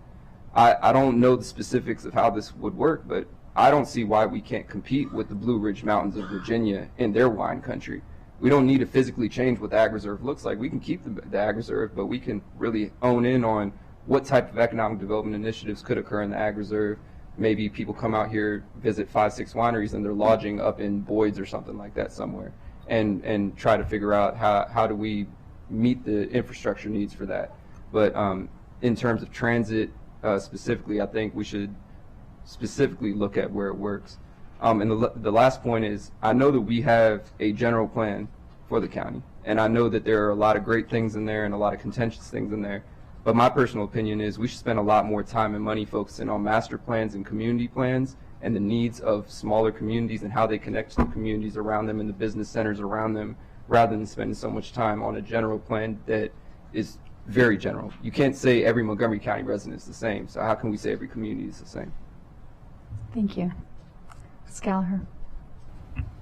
I think that the idea that the whole county would have transit would be it would be wonderful, public transit, but it would be very difficult to put that into place and right away. So I think one of the things that I think makes sense when we're thinking about how to limit traffic but not punish drivers who live, far out, is to think through ideas of infill and pocket density. So, and I think the plan does mention this to some degree as well, that, we have density, we have pockets of density let's think about the way we think about let's think about how we think about downtown Silver Spring, for example, and thinking about infill and thinking about how can we do that in other places that we're building development for. Also, if you go up 29, north towards Colesville, they're starting to build mixed-use developments there, which is actually really interesting. The first time I've really seen housing go up that far, where there's also now a plan to put in things you can walk to. So again, we're not going to stop every trip in a car, and we're not going to be able to move everyone around by transit. So how do we make it so that not every trip that you make has to be by the car, right? So again, I use my example of a neighborhood. I sometimes drive to Sweet Frog because I just don't feel like crossing 12 lanes of traffic with my 12-year-old, right, at dark, right? And he often wants to go after it's dark. And so, it's about making dense places a little denser so that you don't have to make that silly trip to Sweet Frog, right? Like you can actually walk and make that trip. And we can look at, again, increasing density in places up county. And I'll just echo the comment about the Ag Reserve. I didn't know when I moved to Montgomery County 11 years ago that there was an agricultural reserve, and it is, I think, a stunning achievement of the planning board many years ago, of course, that they actually made that reserve. And I think it was also useful because it created synergies between the rural, the suburban, and the urban. So you're talking about wineries, but also just going, I want to go see the sunflowers in the fall. I want to go pick apples. I want to go pick strawberries and blueberries, farm to table. Like you're not saying the whole county has to be one way. You're trying to find ways to synergize how they interact with each other. Thank you. Oh, and I'm sorry. I also like reserved bus lanes. I just think you're able to move people. People will take public transit in areas where you couldn't necessarily put down another purple line going north-south, but if you can get on the bus and you can get from point X to point Y relatively quickly, you might actually do it. Thank you. Councilmember Fana Gonzalez. Thank you. I love the conversation on the Ag Reserve. I invite each one of you to check out the agrotourism study that we did on the planning board when I was there, and we're going to have a session in the Economic Development Committee just on that. I would love to hear from you all on your views regarding the Parks Department and how we can take them to the next level, understanding that the Parks Department is not just about conservation and playgrounds and its sports fields, but it's also part of the economic development tool that we have in Montgomery County, and how to make it more accessible and bring people of all income levels to enjoy them. So we'll start with, who's next? Mr. Silverstein. There you go, the lucky man. There you go. I agree the Parks Department is more than ball fields and swimming pools. I don't really know how we leverage that to our economic benefit, except to make some of our resources available for paying customers. I'm not sure that's what we want to do. We want to make sure all the residents have full, unfettered access to all our great facilities in the county. I think periodic tournaments which occur can bring in a lot of money, whether they're softball or football or soccer or high school tournaments, special events. And we do have some regional facilities that can handle them. Cabin John, Wheaton, the Woodbat Baseball League in Cabin John is a great amenity, and I think we could build upon that a little bit and use that to our economic benefit. But I worry about pricing out residents of the county for paying customers. And it certainly, our recreational facilities are a jewel in the county. There's few better anywhere that I've seen. And I want to make sure that we keep them available for the residents of the county and sprinkle in some money-making activities, because we do need a few more dollars. I think that we have a great system of thousands of acres and hundreds of parks in the county, but I think that there's a lot of opportunity to do what some of these smaller cities across the country that are growing really fast are doing. One example is placemaking. I actually had the opportunity to initiate some placemaking during COVID. There was a closed street in downtown Silver Spring. I worked to bring dozens of food trucks out there over a course of months, not only to provide economic opportunity for the small businesses, but for people to come out and actually engage in their community in a time where you couldn't necessarily do that. I was able to hand some of that off to the Regional Service Center as well as the Parks Department, and it continued for a certain amount of time until South Silver Spring Park was approved. I think that we can also better leverage our existing parks as destinations. First one comes to mind for me is Jessup Blair Park. We have a park that, it's not Central Park in New York, but it's a park in a downtown that borders 2 different jurisdictions that people are using all the time. You go out there, people are using it every single day, whether it's for soccer. I saw lacrosse yesterday, which I didn't know. I've never seen that before, but now we have lacrosse. We get so many opportunity with that, and after people are done, they tend to, visit businesses nearby. They tend to engage in the surrounding community. In the Up County, I think that we have a lot of opportunity to really immerse our communities into the parks that are nearby. One that comes to mind is Johnson's Park in Flower Hill in Gaithersburg. Growing up, we used to go to Johnson's Park all the time, whether it was to play basketball. Unfortunately, people pass away for vigils or for birthday parties even. How can we better immerse that park into the greater community so that a church or community organization can feel free to go over there and call it their own? I know that Johnson's Park's not a great example because people love Johnson's Park already in that community, but how can we do that in different parts? And how do we make parks more accessible? I talk to youth, even from Germantown, Montgomery Village, and Gaithersburg, every week. And some of them don't even know about the parks that we have. Some of them don't know that we have access to parks in Potomac, or we have access to parks in Olney, etc., and they don't have any way of getting there. Right? Young people don't have cars. Their family might not have a car themselves either.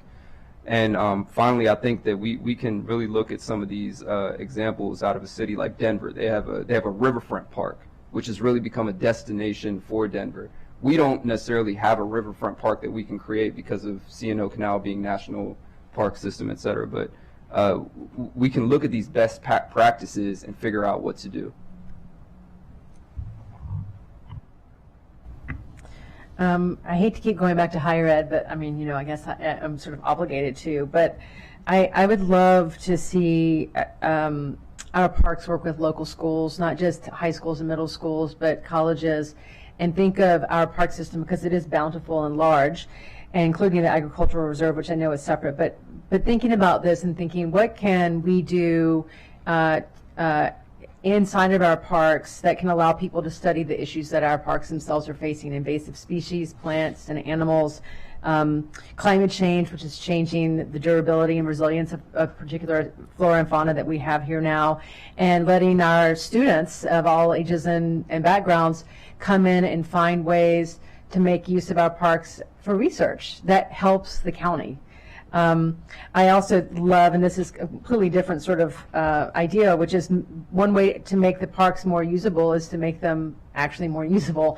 So closing Sligo Creek Parkway has been a game changer for my family, because again, I can walk there, and I can also let my kid and his friends run around when it's close to cars. I don't worry about it. They go and they hide behind the bushes and go back, and there's a fort back there someplace, I'm told. I don't know where it is exactly. And they don't have to worry about them crossing the street, right? And that doesn't really cost a whole lot, right? You're closing it on the weekends, and it gets used because of that, right? So I think, also just finding ways to dust off the jewel that we have right in front of us. Thank you. I was going to ask you a clarification of the question, but I think I'm going to try. I don't think it's fair for you to say it again, but right now, I'm working on a pilot program here in the county. And the state of Maryland has just passed a bill. It's House Bill 983. And what this bill does, what this bill is about, is that the community, there are citizens in the community has been left out of the recreational utilities that are here in the county and at the state, and it's in such as hunting, going hunting on Sundays, teaching people how to shoot, teaching people about conservation. So this pilot that I have now is taking first-time hunters and youth and teaching them and mentoring them how to use our parks and how to become taxidermists, how to become hydrographics, how to learn them the safety of fishing, learn them the safety of walking through the woods. There's a lot of community, there's a lot of citizens, this has been going on for years, but there are certain citizens that has not been adapted to that. This Parking Planning Commission needs an outreach program to reach to these people, bring them into the fold of what we have, teach them the aspects of what we have as far as conservation and outdoor living. That's going to generate money that as these people and their parents and the young kids start coming in, we started off with 10 people, that was a month ago. Now we're getting up to 50 people. They're coming in because there are folks that don't know about these parks here in Montgomery County. They don't know about how to shoot bow and arrow. They don't know about hydrographics. They don't know about taxidermists. They have no clue. And we are teaching them, and and also the land, the open land that the county has, we're trying to determine, even at the state level, we're trying to determine where we can place these schools to allow citizens to come in and learn these techniques of outdoor living, and it's generating a lot of money. So that's one thing I'm doing now, and we're going to see that. I know there's many other things that can be done, but this is one thing that I'm doing now that's making a difference. Thank you very much, and you did answer the question, and I look forward to learning more. Sure, yes. See MMA. Thank you very much. That is all the questions that my colleagues have this afternoon. We do have another panel. You're welcome to stay and see how the other individuals will answer these same questions, but we very much appreciate all that you've done, all that you'll continue to do, and we will be in touch in the next few weeks as we work on this and the budget process as well. So thank you all for your interest in serving. Thank you. We will begin the second panel in earnest, and so I'd like to call down Sunil Dasgupta, Josh Linden, Nicole Gibbs-Thomas, and Wendy White to join us for the second panel for the Montgomery County Planning Board Commissioner position.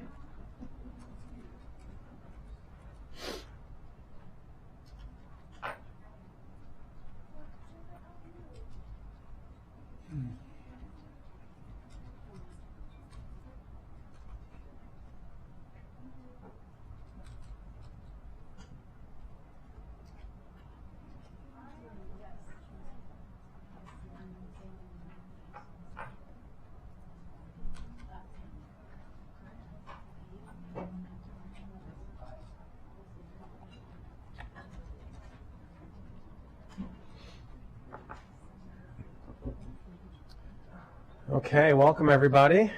Get yourself settled in for the next 90 minutes of conversation. Thank you for your interest in serving on the planning board. I know each of you have been serving the county in other ways as well, and so thank you for taking this as an opportunity to serve in a new capacity. I will ask the same questions that was asked before, and then we'll open it up to colleagues. And I'll ask the first question, and we'll start with Ms. White. What skills and experience do you have that is relevant to the work of the planning board? And can you elaborate specifically with respect to the board's role in the approval of development applications, the drafting of master plans, and the proposed update to the growth and infrastructure policy? There you go. Am I on now? You are on. Okay. So thank you, first of all, for inviting me to interview here. Second, I got these questions from Sarah yesterday afternoon, and I was on my way back to town, so I kind of made notes on my cell phone, and if you don't mind, I'm going to read from those notes.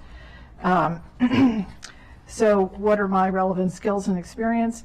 I'd say my lived experience, starting with growing up with 5 brothers.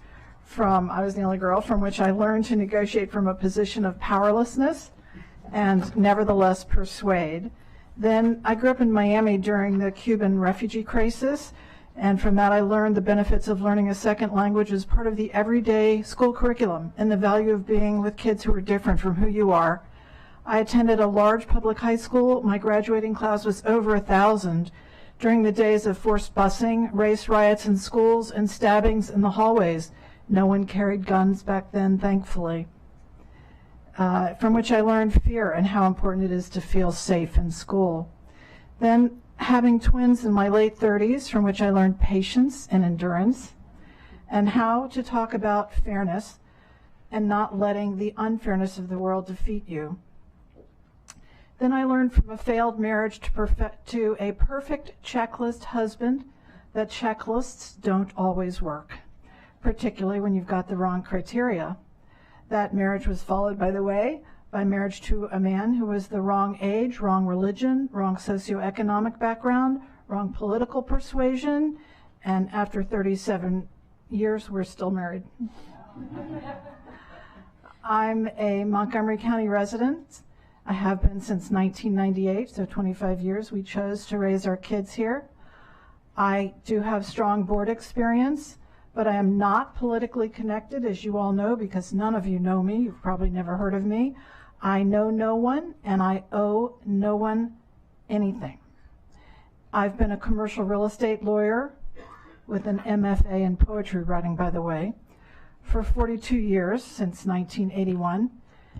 And in all those years, no one has noticed that all my contracts are written in iambic pentameter. I love oh, you know what that is? I love Montgomery County. I love the Capitol Crescent Trail. I back up onto it. And I love our access both to the natural world and the built environment. At this point in my life, I want to use my expertise in ways that benefit my community, hence my pro bono work for Girl Scouts. It's not easy actually for a real estate lawyer to find a pro bono gig because not a lot of poor people own real estate, but I've kind of found that perfect match in the Girl Scouts. All of this is relevant to the work of the Planning Board, negotiating and persuading, embracing our differences, understanding the importance of kids feeling safe in school, patience and endurance, and understanding that not everyone will feel that every decision is fair, but you still have to strive for fairness and equity. Getting the criteria right, my familiarity with commercial real estate development, and my love for my home. With respect to the Planning Board's role and specific responsibilities, you have to define your core values and goals, as the county has tried to do in Thrive Montgomery 2050, and then measure every application against that to ensure that we are moving towards our goals and living our values. That's it. That's the end of my notes on my cell phone. Thank you. Thank you. Mr. Dasgupta. President Glass, members of the County Council, thank you for this opportunity. I'm a first-generation immigrant. I remember starting out for the United States with $1,500 in my pocket, and then on my layover in Amsterdam, my watch broke, and I was so upset having to buy a $70 airport watch. It's been a ride. I got a PhD from University of Illinois, got a research job at Brookings, and then a teaching job at Georgetown, and finally at UMBC at the Universities of Shady Grove, where I have led the political science program since 2009. And I've taught and researched political economy with the emphasis on the local. We have 3 kids in MCPS, 1 about to graduate. We live in an Aspen Hill split level that is less than 1,500 square foot with 6 people, including my mother. 3 generations under 1 roof. I still have the watch that I was forced to buy in Amsterdam. Like me, 32% of Montgomery County is foreign born. If you include our children, the second generation, our families together account for an even larger percentage of the population. All of this is to say that this journey made me who I am and who I will be. I am incredibly grateful to the many people, institutions, communities who helped me and taught me the importance of public service, which I take very seriously. For the last 14 years, I have led the only higher education program in the county where you can get a BA in political science from a university system school. I research and teach political economy, the idea of housing affordability or economic development or competitiveness all come from political economy. And I've taken these ideas from my research and teaching out into the public through community service, advocacy, work in committees and nonprofits, and my local politics podcast, and taken ideas back from the community into the classroom. Because of my work inside and outside the classroom, I bring to the table the ability to work with the many pulls and pressures the planning board must work with. Over the last several years, I have met and worked with residents and organizations across the length and breadth of Montgomery County, from Poolsville to Bricks Cheney and White Oak, from Bethesda to Clarksburg and Olney. I've worked on schools, public health, road safety, the environment, and growth and infrastructure planning. Planning is generally seen as a technocratic function. To take an example, how to reduce stormwater runoff is a job for civil engineers. Planning board members, as opposed to professional planning staff, need different skills. On the judicial side, board members need to understand how a development application is consistent with written law. And on the policy-making side, the planning board is the primary land use advisor to the county council. In that role, the board helps frame development issues in ways that allows you, the council, to legislate wisely.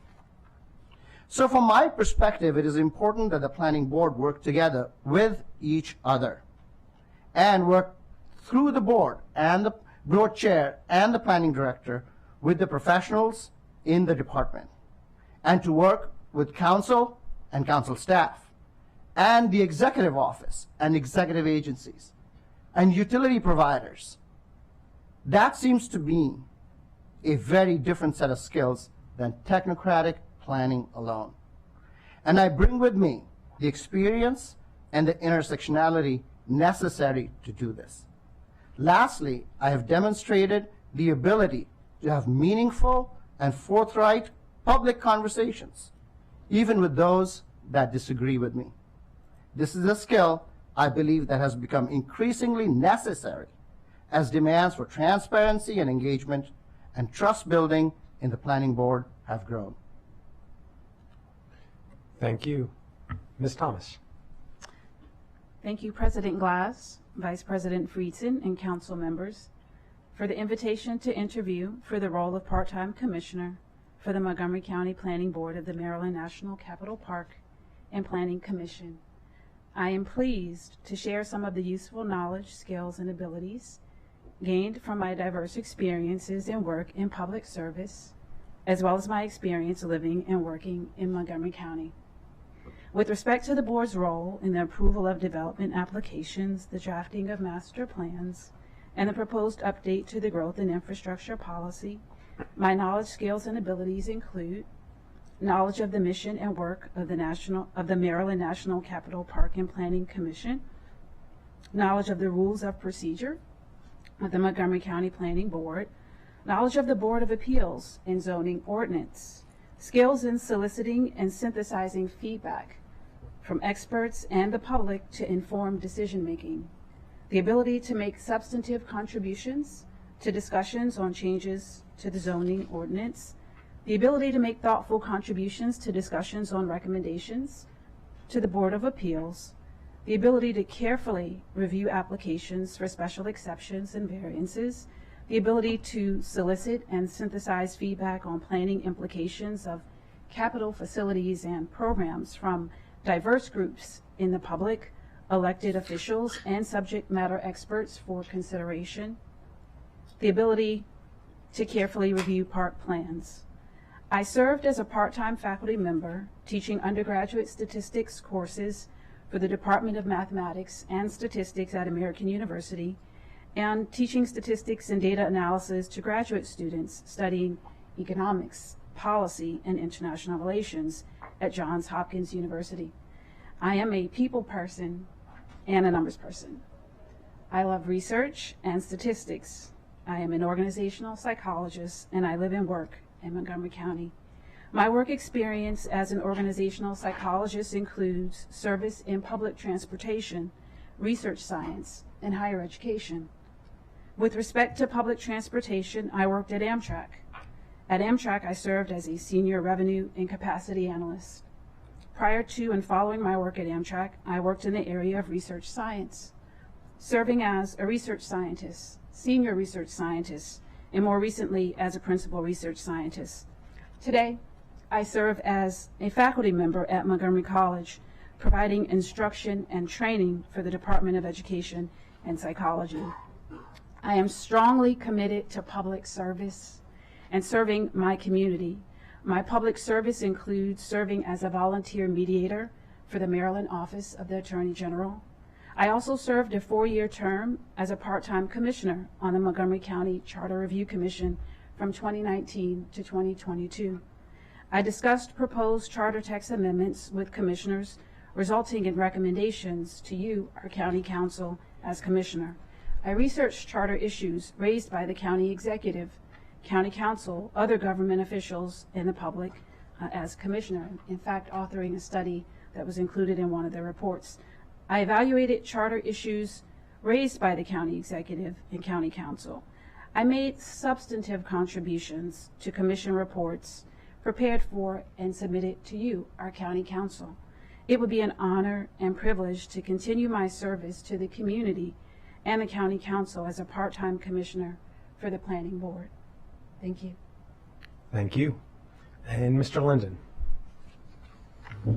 Hi, everyone. Thank you very much. It's an honor to be considered as part of this process. I'll try to work through this quickly. I was watching the previous session. I know we've probably had a very long day. So I just wanted to talk briefly about my professional experience, some community leadership experience, and also some personal experience.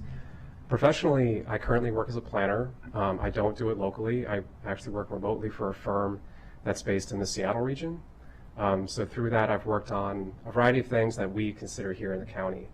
The board considers, you as a council considers. I've supported comp plans for cities and counties throughout the state of Washington. As part of that, housing elements, transportation elements, master plans, site plans, all sorts of things of that nature. Outside of that, I've also produced a variety of housing needs analyses, which touch on a lot of the things that the previous panel talked about, that I know that you care deeply about: affordable housing, racially disparate impacts, how we can address cost burden status for folks, how we can make just living in a community more affordable and generally and deal with issues like segregation and exclusion. As part of that, I've also developed displacement risk analyses to look at past and future risk for displacement of communities.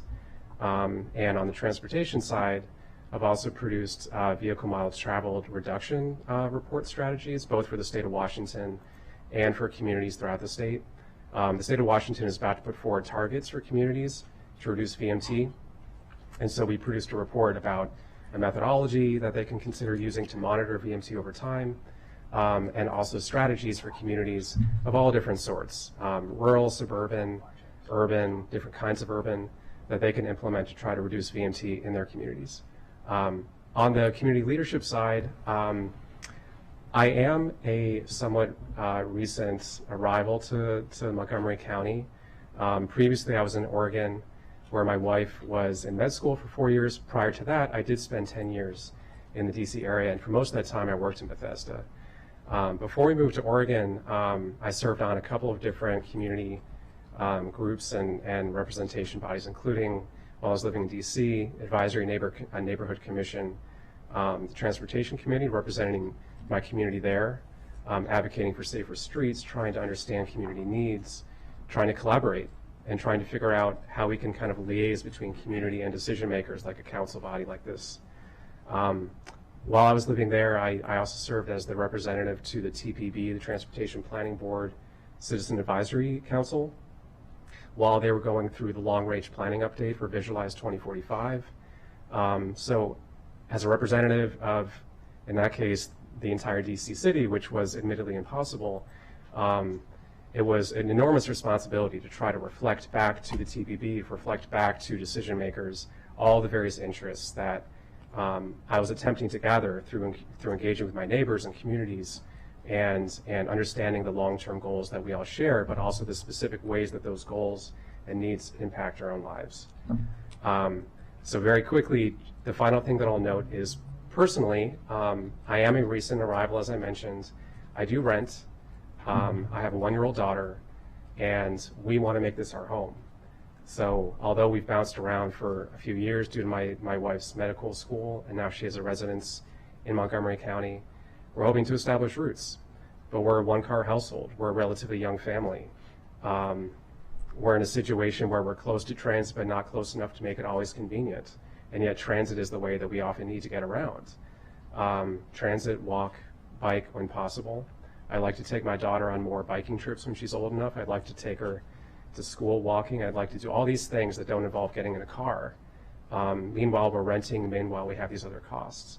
And I mention that because I think that in no way does this make me unique, but I think that that's also an important thing to note. I think I represent a somewhat growing part of this community, young family, renting, trying to figure out a variety of different lifestyle challenges.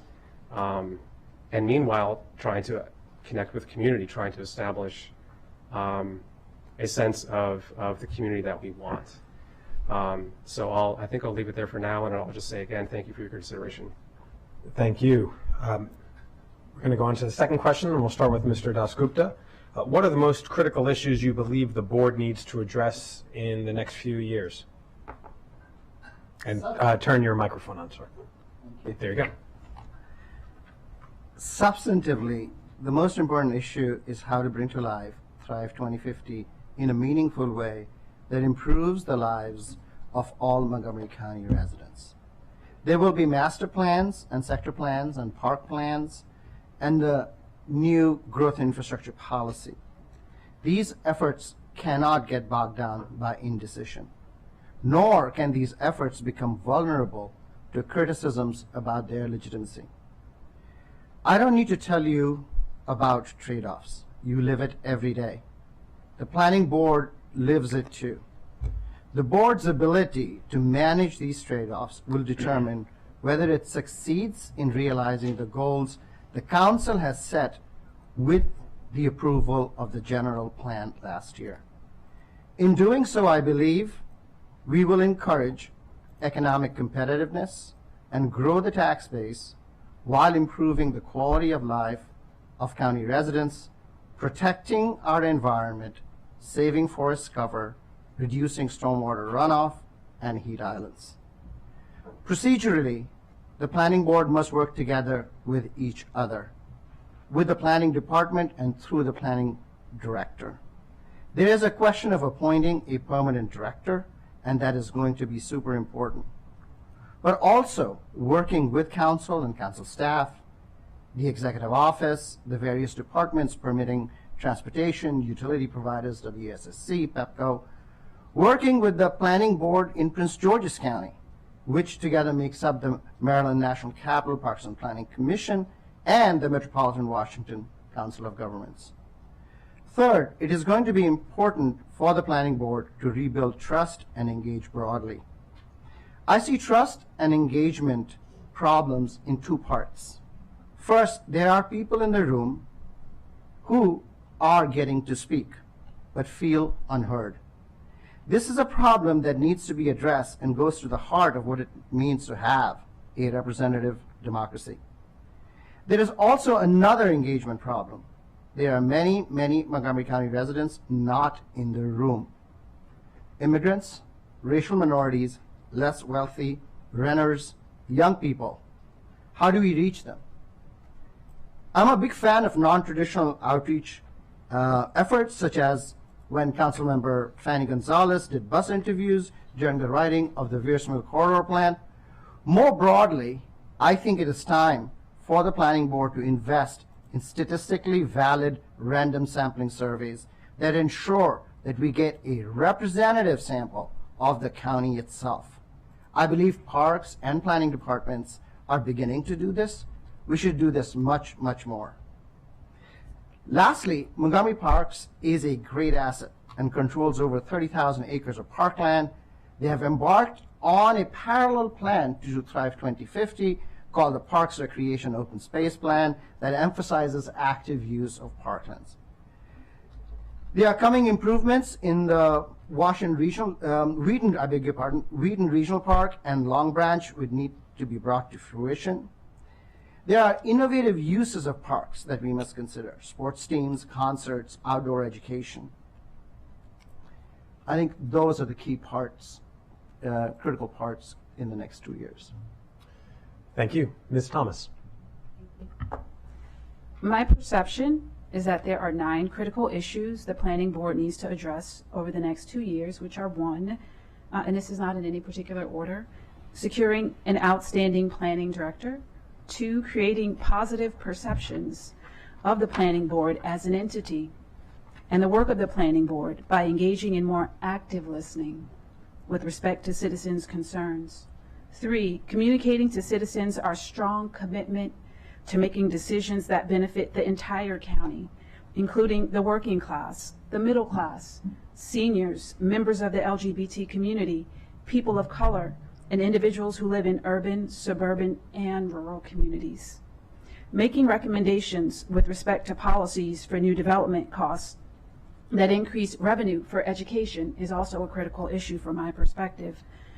Number 5, making recommendations for transportation policy that A, incentivize citizens and visitors to Montgomery County to drive less to contribute to environmental resiliency; B, encourage more responsible driving behaviors; and C, increase the number of dedicated bus lanes where needed and appropriate. A 6th critical priority from my perspective is significantly increasing public input and communication with citizens. 7, rebuilding public trust and confidence and the ability of the Planning Board to effectively serve all members of the community. 8, advancing equity for senior citizens, people of color, and others disproportionately affected by issues connected to affordable housing. And 9, giving more time and attention to the needs of citizens who live in rural and outer suburban communities, which are sometimes given little attention or overlooked. Thank you. Thank you. Mr. Linden.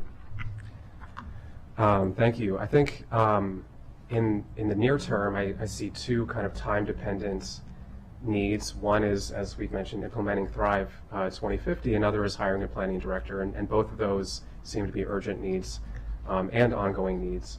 In terms of Thrive 2050, that's going to involve things we all are familiar with: sector plans, site plans, master plans, sub-area plans. It's also going to involve what you just mentioned, I think, an incredible amount of community engagement to make sure that people understand how does the plan translate to actual things that impact their lives. I know that the conversations around Thrive 2050 were at times contentious, at times positive, and at times optimistic. There's a lot of uncertainty around how it's going to play out, and I think that setting the precedents and doing it in a transparent, communicative, collaborative way as we implement the various things that flow out of that is going to be imperative. 2 things that I think are more general needs, and certainly in the next 2 years, but from what I can see, needs for the foreseeable future. One is housing affordability, an enormous issue in our county, an enormous issue in our region, an enormous issue for people of all demographics and all ages, and not just housing affordability, but housing options. So housing that fits the needs that people have at different stages of their life. Someone coming out of college, someone graduating high school who may not be going to college may need a different home than someone graduating college who wants to live with a group of friends, a young family or a single parent, or someone who wants to retire and stay close to their friends and family. Thrive 2050, I think, establishes a good groundwork to make progress toward that end. But housing affordability and housing options, those kinds of things are ongoing work, and it involves more housing in general, a lot more housing. It involves loosening at times some restrictions that have existed, and it involves new investment. So all of those things, I think, are both immediate needs and ongoing needs. Thank you. Mrs. White. Turn your microphone on. Oops, thank you.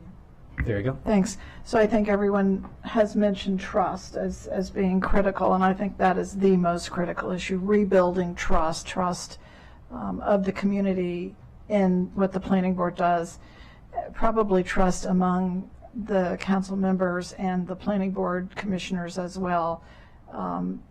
It was a little bit of a mystery about the whole mass resignation, and I'm not sure the mystery has ever been fully explained or needs to be, but certainly moving forward, there needs to be collaboration and consensus and trust on the planning board. And then I think balancing the interests of the few with the interests of the many. While the planning board has to take into account all of Montgomery County, it also has to look at the pockets within Montgomery County. So what's good for the Ag Reserve is not necessarily good for downtown Bethesda.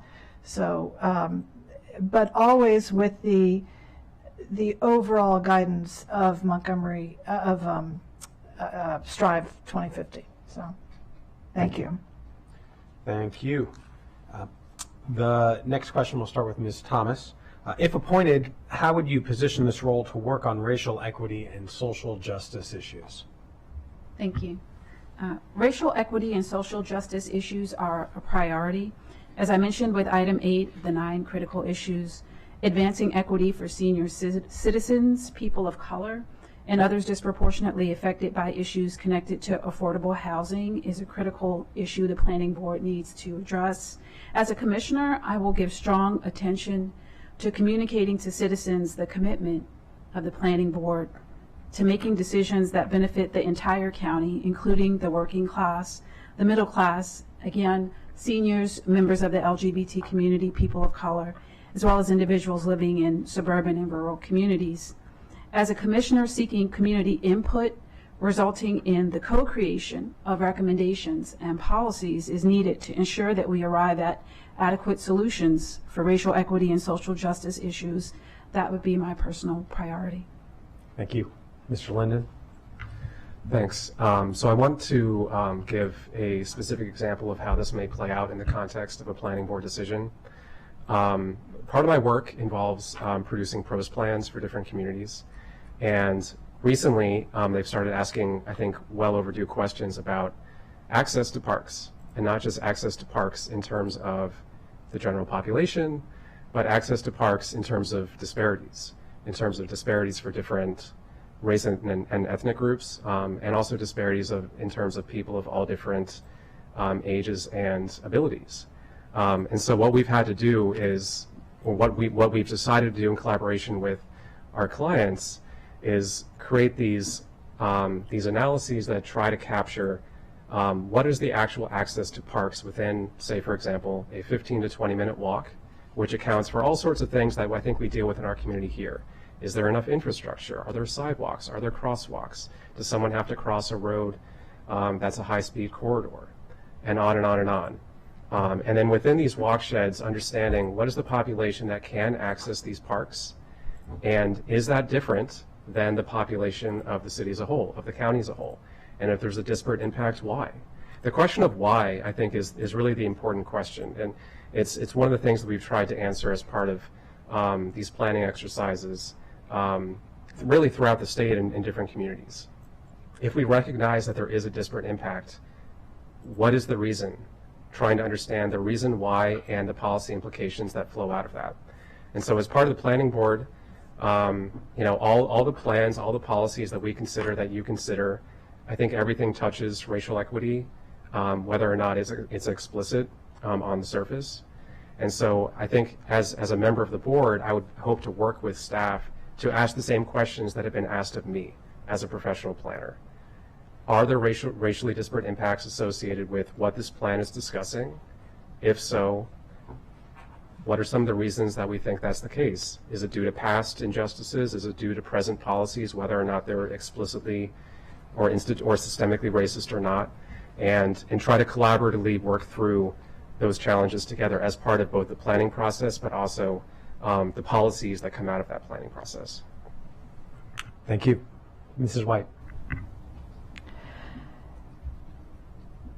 So how to work on racial equity and social justice issues? I think, first of all, to listen to our diverse community and to hear where and how people feel they're being treated fairly or not fairly.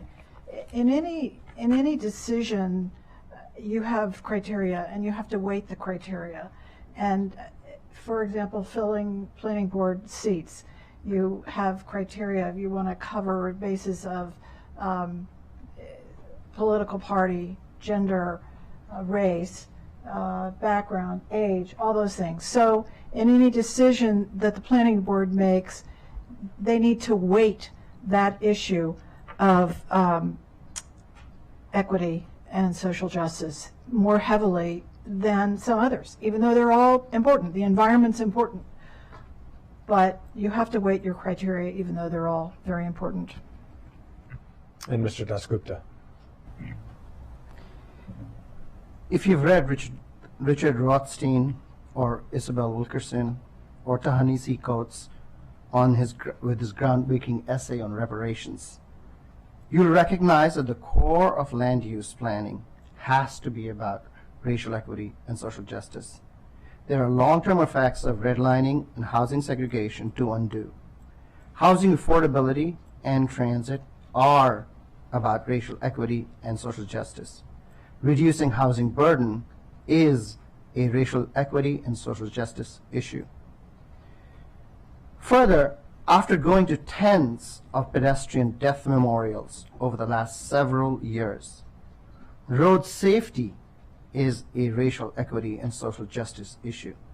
Georgia Avenue, for example, is a hotspot for collisions and badly in need for redesign.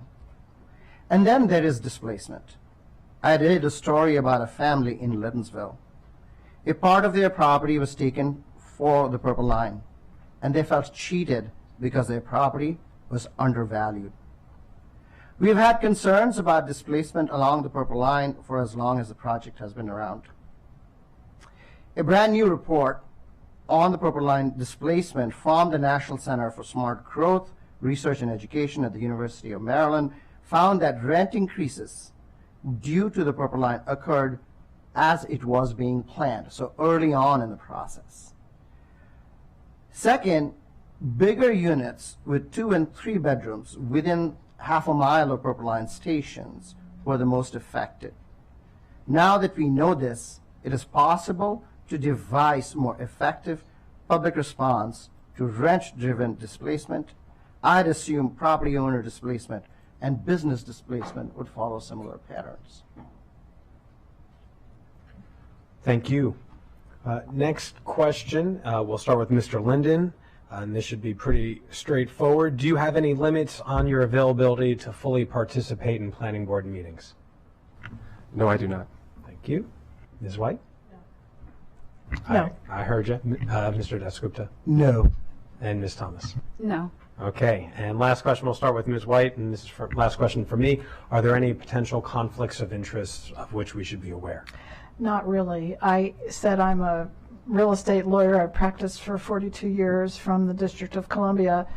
My practice has been national, but it's not really a land use practice. It's a transactional practice. My firm does land use mostly in Boston and in DC. We do not cover Montgomery County. So I don't have any and I'm mostly retired. In fact, the only active matters I have at the moment are my matters for the Girl Scouts. So no. Very good. No. Still, I will ask the State Ethics Commission for a ruling on the podcast itself that I host, and I will follow that ruling. It's not a commercial venture. I have not monetized it. In any case, and it is more an instrument for research and teaching of political science. No, I am not aware of any conflicts of interest? No, I don't have any conflicts of interest. Very good. Thank you all for those candid responses. I'll open up to colleagues, and first is Councilmember Mink. Thank you, President Glass. Thank you all for being here today and kicking off a great conversation. It's very important to me, and I would venture to say probably most people in the room, that we're improving our outreach to the wide diversity of our community, bringing folks to the table, make sure we're hearing their voices, engaging communities that have historically been less engaged and less included in our legislative process as well as in our planning decisions. Additionally, though, in addition to grappling with that, which of course the planning department has already been working on, and I would hope and assume that that would be a priority of yours as well. Additionally, you have to grapple with the tension between those residents who we want to hear from who live here, and the broad diversity there, as well as our future residents. Folks who are going to be moving in, who obviously it's much harder to bring those voices to the table. But as we know, we are facing population growth, and we are building to accommodate that. So how do you anticipate wrestling with that tension? What should be your role in that? Thank you. And I think we are actually, I'm not sure who we're starting with. We can start with Mr. Dasgupta. Thank you.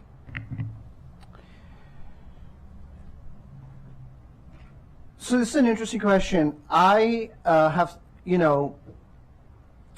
thought a little bit about it in terms of community engagement, and as I pointed out, that many Montgomery County residents are not in the room, and those that are not even here are not, certainly not in the room.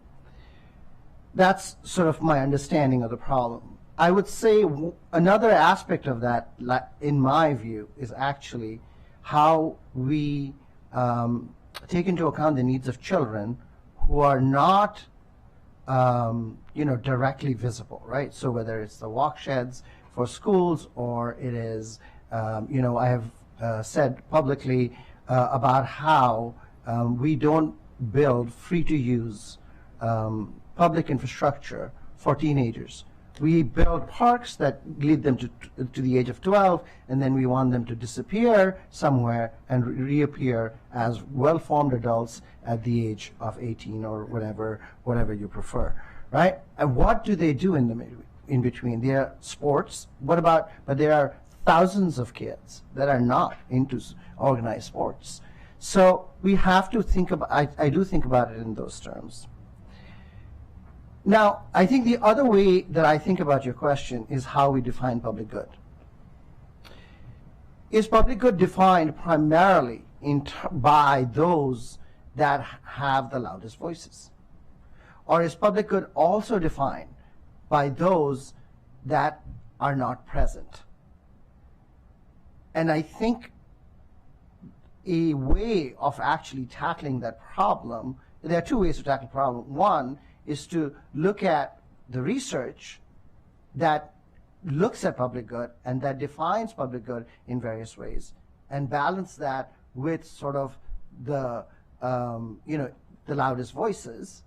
And secondly, I think doing random sample valid statistical surveys is a great idea to make the case that we are in fact being representative in our input.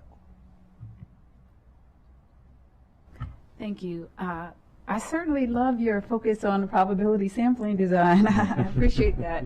I have to share, I don't have a very good answer for your thoughtful question. I do think it's important to attempt to anticipate the needs of prospective residents who are coming but who are not yet here. That being said, we can attempt to figure out what kinds of attributes they have, and then align priorities based on the needs expressed by members of the current population that have those same attributes.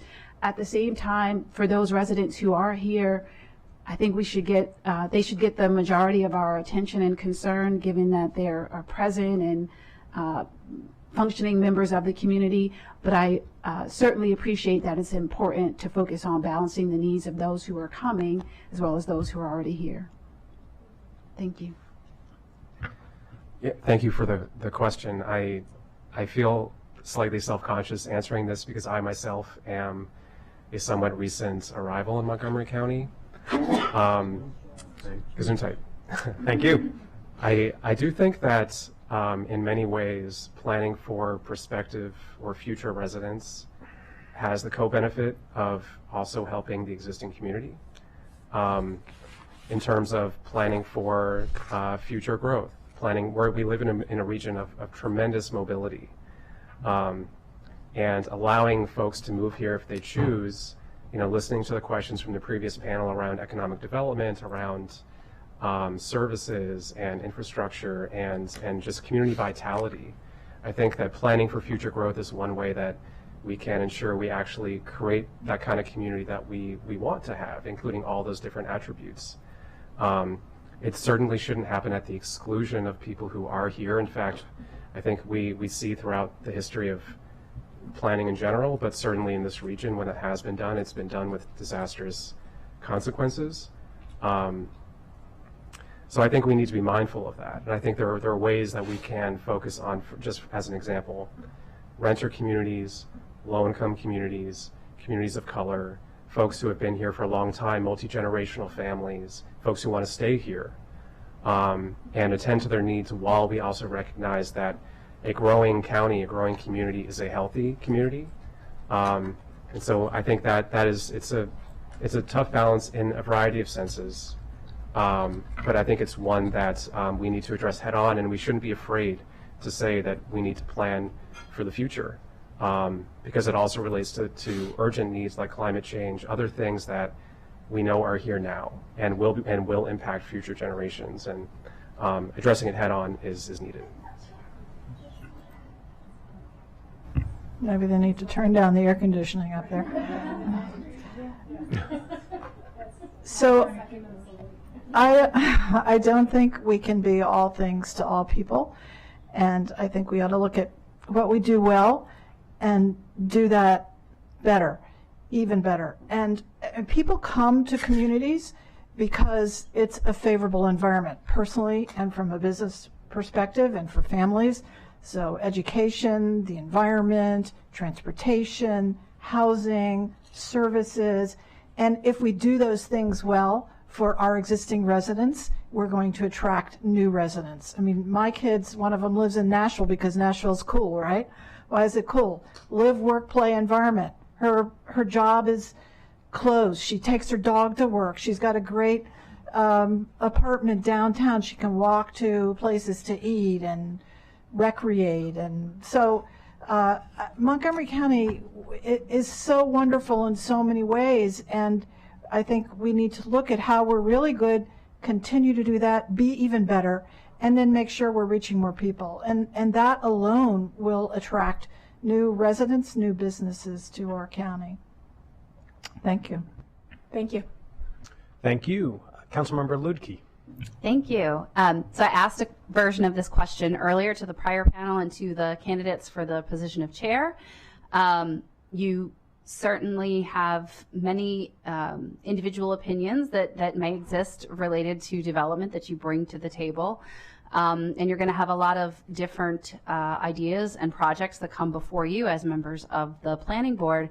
And there's going to be pushback from some residents on certain things that come before you. So I'm curious as to whether you believe there's such a thing as good development, and if so, how you define that, and whether you believe there is such a thing as bad development, and if so, how you define that. And we will start with Ms. Thomas. Thank you. I think that good development involves following a vision. In this case, we have Thrive 2050. And so it's appropriate for us to move forward with the vision that has been outlined. There's a lot of hard work that many people completed to get us there. And it's appropriate as we move forward with the actual implementation to have co-creation with not only subject matter experts with respect to specific master plans, but also with community members and community members in all areas. So to me, that's good development when you're able to do that. Bad development includes failure to follow a vision, working haphazardly. In our case, it would be the failure to obtain a great new planning director. Thank you. Mr. Linden? Thank you. I think that I view this in two ways. I think there's a practical answer and more of a values-based answer.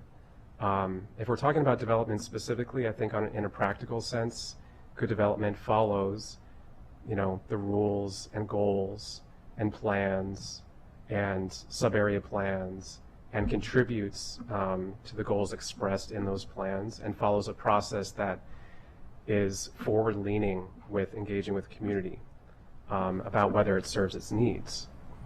I think the values-based answer that I have is related to that in a sense, but for me, good development pursues goals of higher level goals that maybe aren't specific to a particular neighborhood, but higher level goals such as housing affordability, efficient use of land so we can conserve energy and not spread into the ag reserve or continue to sprawl into greenfield areas.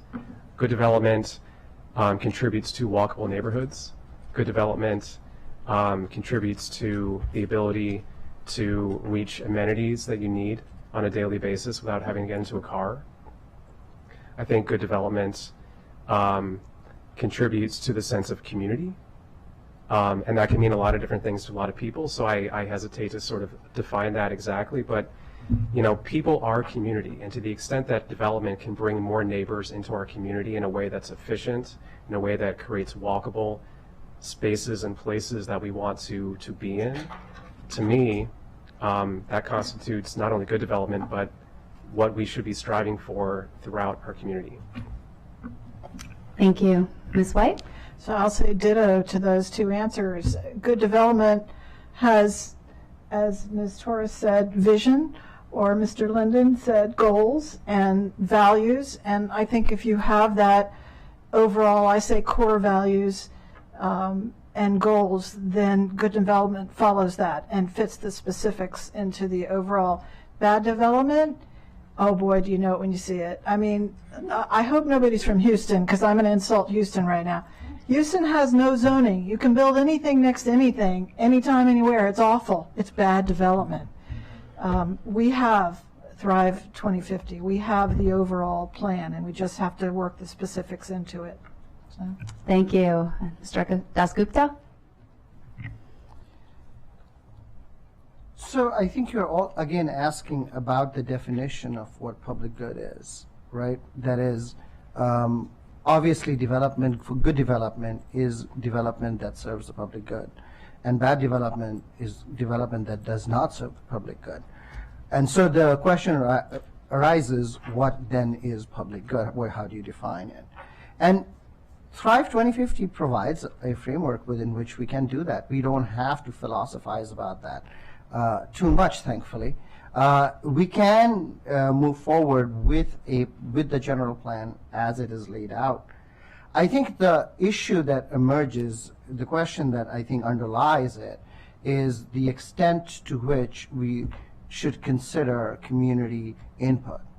I think that is very, very important. But there are two kinds, as I described, there are two kinds of problems with community input. One that happens from people that are already in the room, right? And that is sort of speaks to how we manage representative democracy, and you do this, right? And everybody here does this. Sometimes you respond, and sometimes you lead. And leadership is about knowing the difference between when to do what, right? And I think the planning board is in a similar situation with respect to community input. Now, if you are asking me whether I can get over myself and do things that I sometimes hold my nose about, yes. I'll give you a little story. I organized the Rockville High School mulch sale 2 years in a row. 2 years in a row. We sell 11,000 bags, I'm sorry.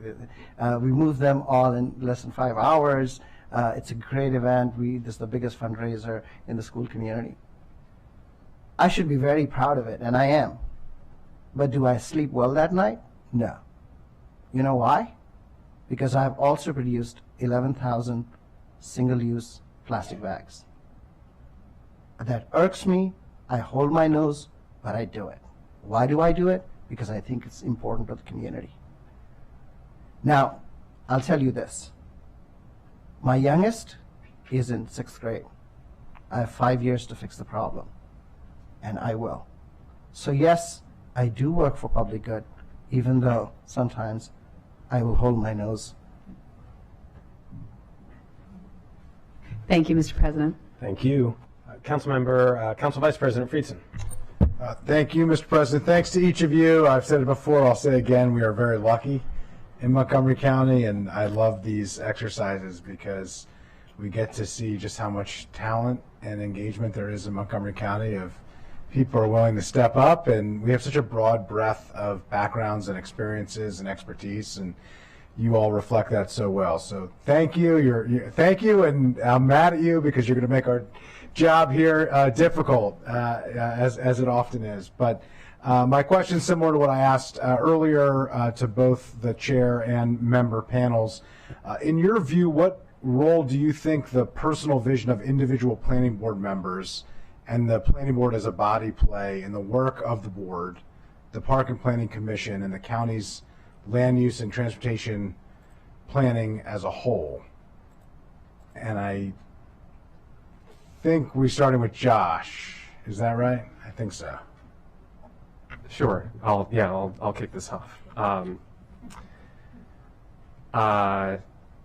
There's many different ways you can go with this. I think for me personally, coming back to sort of the way I answered the question before with like a practical description or a values-based description, to me the characteristics of a board member in this context, some of the attributes that I would hope to bring to it are things like curiosity, vision, and a deep sense of humility, because as we've talked about, I think the previous panel talked about this extensively as well, in response to what is good planning, sometimes the answer is we don't know. Sometimes the answer is we need to find out more. Sometimes the answer is we need to talk to more neighbors and more community members.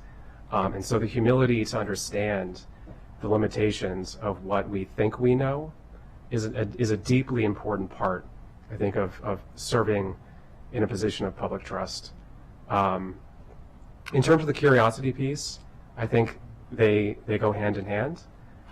Curiosity to explore creative solutions to problems that have been systemic, problems that we know have existed for a long time, and despite our best efforts, we just haven't been able to make progress on. So not to come back to the same themes over and over, but housing affordability, transportation options, climate change, how do we bring younger people, younger families back into our community? These are not new challenges. Sometimes curiosity and maybe a comparative perspective to look at how other communities facing similar challenges have addressed this. I think that kind of curiosity is indispensable. And finally, vision. And to sort of bring it back a little bit to Councilmember Mink, your question about planning for the future, I think vision is also an indispensable piece of this, not at the expense of the present, but vision about what our community could look like, you know, if we wanted to actually address the goals, the challenges that we have. So yeah, thank you. I'll leave it there. I'm going to ask you to repeat the question because I lost it in that answer. No problem. So in your view, what role do you think the personal vision of an individual planning board member? Okay, I got it. Yeah. All right. I think as planning board members, we're representatives. What we bring to the planning board is our judgment, our experience, our thoughtfulness, our communication skills, our ability to collaborate and reach consensus. But our own personal views, I think we're representatives. So I'm not sure that our own personal views should take a front seat to the views of the people we're representing. I mean, in some sense, we're fiduciaries, right? We have a fiduciary obligation to our citizenry, and it's their views we should be representing. We should use our skills, our background, our expertise to help with decision making, but I don't think if I feel differently than everybody else in my neighborhood that my view should prevail over that collective view. I hear your question as a choice between what the individual role is and what the collective role of the board is. And I'm going to answer it that way. As an individual board member, we are ambassadors. The board is a collective. The board, most of all, works together. As individuals, they are individuals, and they are not the board. So to me, it is very important that the board work collectively with one voice through the board chair with the planning department and the parks department, collaboratively with the council and council staff, the county executive's office, executive agencies. I mean, there are lots of coordinating pieces here. Understanding that picture, that collective picture, is, I think, very, very important to the role of the planning board. Thank you. From my perspective, the personal vision that I would have as a planning board commissioner involves active listening, consensus building, and forwarding the action. So the vision is Thrive 2050, and I'm here to put my effort towards forwarding that action. Thank you. Thank you. Councilmember Stewart. Great, thank you. Each of you have touched on the importance of trust early on, and so I just wanted to go a bit deeper with a question I asked the prior panel. After a lot of the turmoil last year at the planning board and tension between elected officials centering on the future of the planning board, what will you do to bring the temperature down and create a productive environment? And Ms. White, I think we start with you.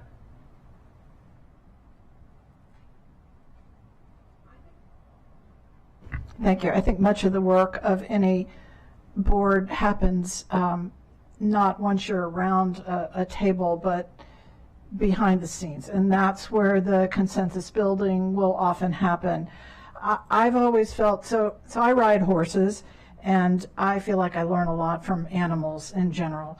But when you're walking into a group of horses, you don't just walk in and start trying to, boss them around. You got to stop and look and listen. You got to see who leads and who follows, and who bites and who kicks, and where there are liaisons, where there are buddies, and you don't try to break up a pair when they're really buddies. So once you've kind of learned the dynamic, then I think you can be more effective working in a group of people. And so I think, how do you lessen tension? You blending back into the prior question, you put your personal feelings aside and you work to build consensus on issues, and that is both among members of the planning board and also with communities. So listening is important. Thank you. Two parts. One is the internals of the board, and the second part has to do with community engagement, right? And we address both those differently. I think the first part, the internals of the board, we have to work together, right? The board has to work via the chair and the planning director with the departments, right? There is a chain of command there that we do not and should not break. And sort of building believing that we act as a collective, that our power lies in our collective action rather than individual action or behavior is very, very important. The second part about community engagement, I think we engage often and early.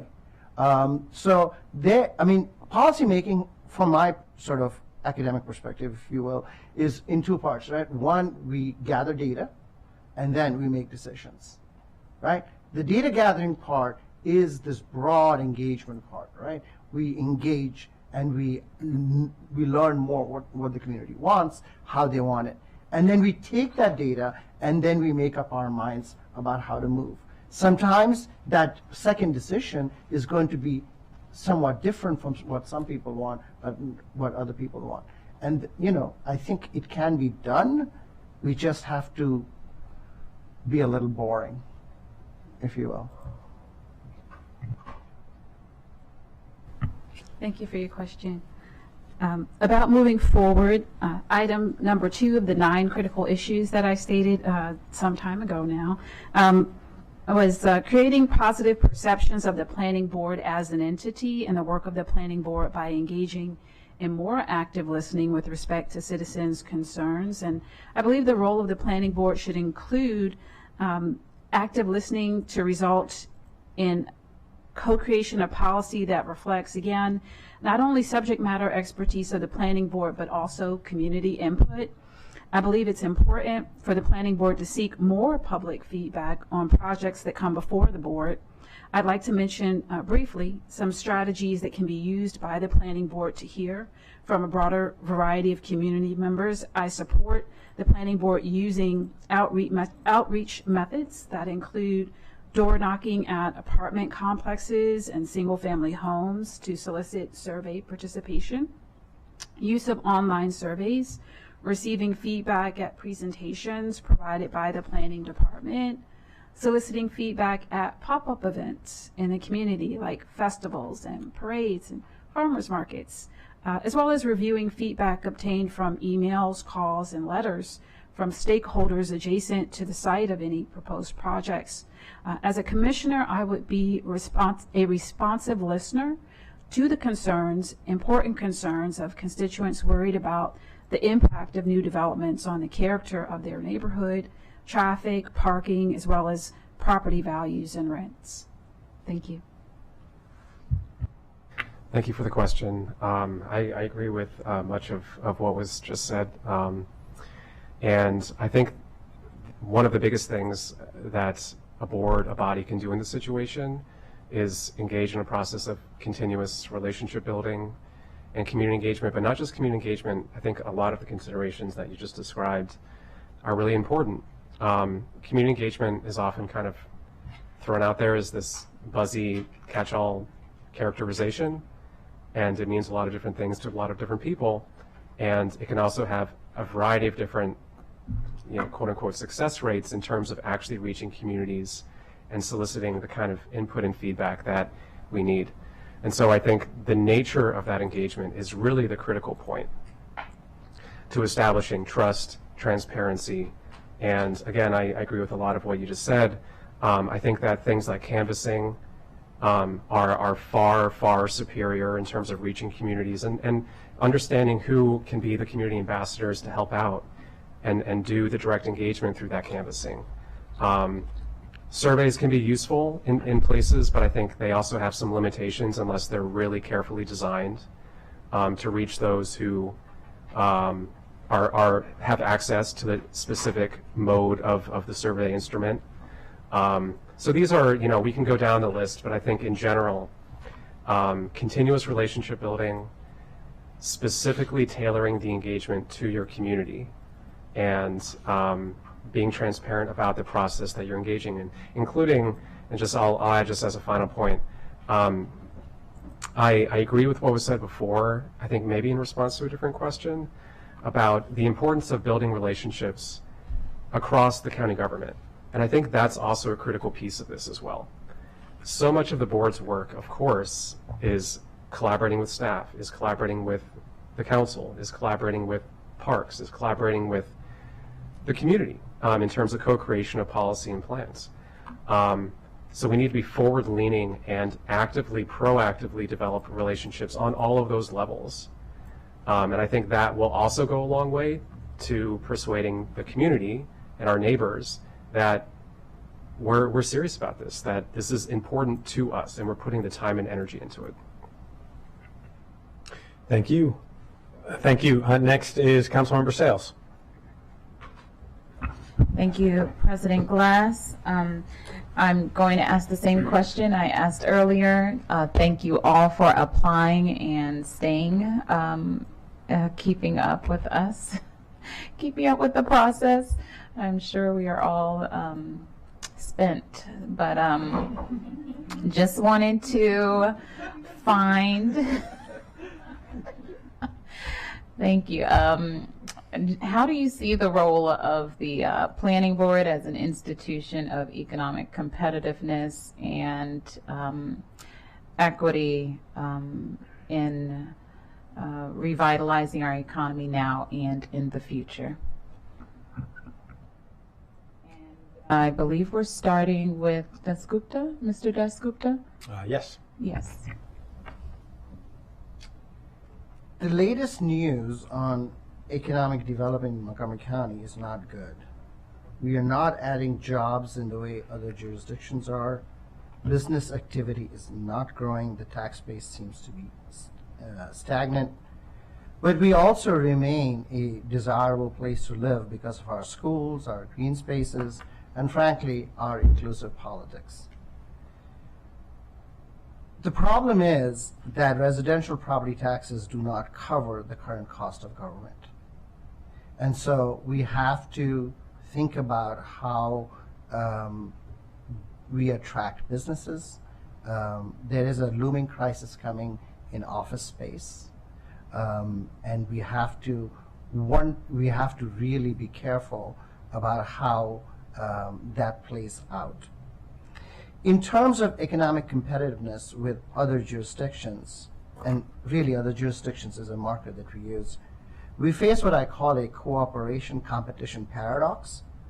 We must cooperate on transit and environment, but we compete on business and residents. That's a particular challenge, I think. DC has a comeback plan. Comeback from where? Montgomery County received the overwhelming outflow from DC during the pandemic. We now have to try to get these newcomers to stay. Right now, our strategy seems to be to build clusters of expertise to attract further investment. But this may not be enough, as I pointed out, because of the upcoming, looming office space crisis. We have to try to break this cycle. The planning board has planning tools at hand. It's our job as your land use advisor to frame the choices and work with you and the county executive to develop these solutions.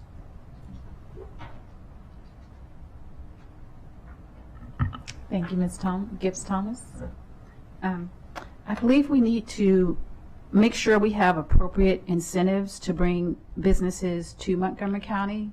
And with the County Council's decision to eliminate the housing moratorium that prohibited issuing building permits in areas where schools are over capacity, we need to get those creating new developments to shoulder some of the financial burden of the funding it will cost to build up our school system to the needed capacity, since these developers are reaping the lion's share of the financial benefit.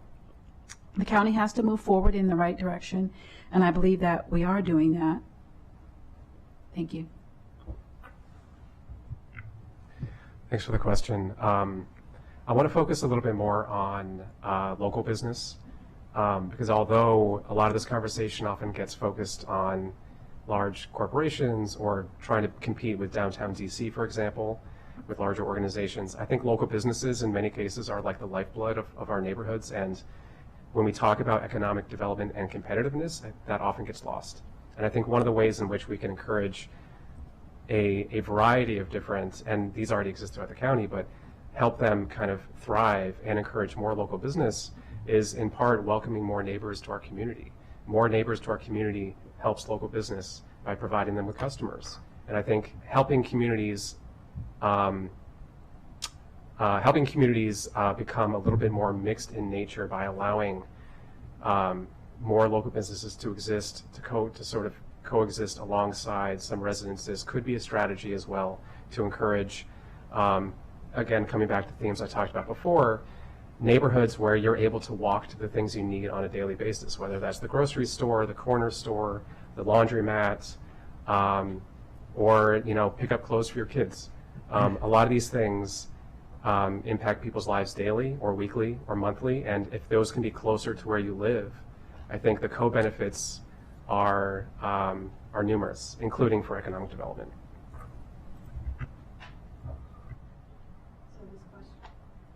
This question is so very like the question about how do we bring people to the county. And again, I'll say we can't be all things to all people, that we have to build on what we do best, And we have to be a cool place to live, a place that's hospitable for individuals and families and businesses. Live, walk, play communities. You know, you bring people here who can work at in our life sciences quarter, for example. And you know, I was also thinking, do we advertise? You see all these advertisements about certain places to live, love West Virginia or whatever. Do we ever advertise about how great Montgomery County is? I've never seen one ad about Montgomery County, either being here or being outside of here. We just launched our Visit Montgomery campaign, and All right. Be Next is the Economic Development Corporation's campaign to attract new businesses and retain the ones that we have. Okay, there you go. That was my idea.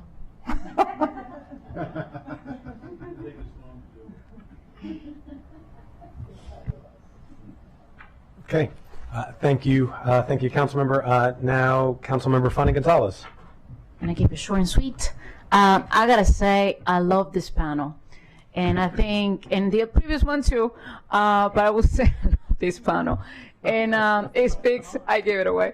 I think it just makes me proud to see such a diverse group of people who love Montgomery County so much and who have such great ideas. And as you know, we have 8 candidates only for one position, and I hope, please, only one of you will win. But I just don't go away. Get involved. There's so many opportunities, especially among civic associations too. Huge need there. Question. I had the same question in the previous panel and this morning with the planning board chair applicants. Parks, as many know, I love the Parks Department, and I see them as a part of the economic development tool that we have in Montgomery County. We have amazing athletic fields, playgrounds, Bermuda grass in many of our fields, and that's a big deal. And I see you talked about the pros planning. I love that. And but what do you see as something that we should be doing next? How we can now? What's the next step for the Parks Department? We can start with you, Ms. Nicole. Thank you. So that's a great question. We have over 400 parks, which is very exciting for Montgomery County. I think we need to prioritize green space, and we can do this with appropriate land use policies. I think here's a good place for me to mention that I believe that Montgomery Park should expand its open parkways program. Closing parks to cars encourages walking in nature, reduces car emissions, and promotes community building. I'm hoping that the new planning director that we bring on board will be able to really forward the action of what you just mentioned. Thank you. I second that entirely, and I'll just add just a few things that come to mind as well.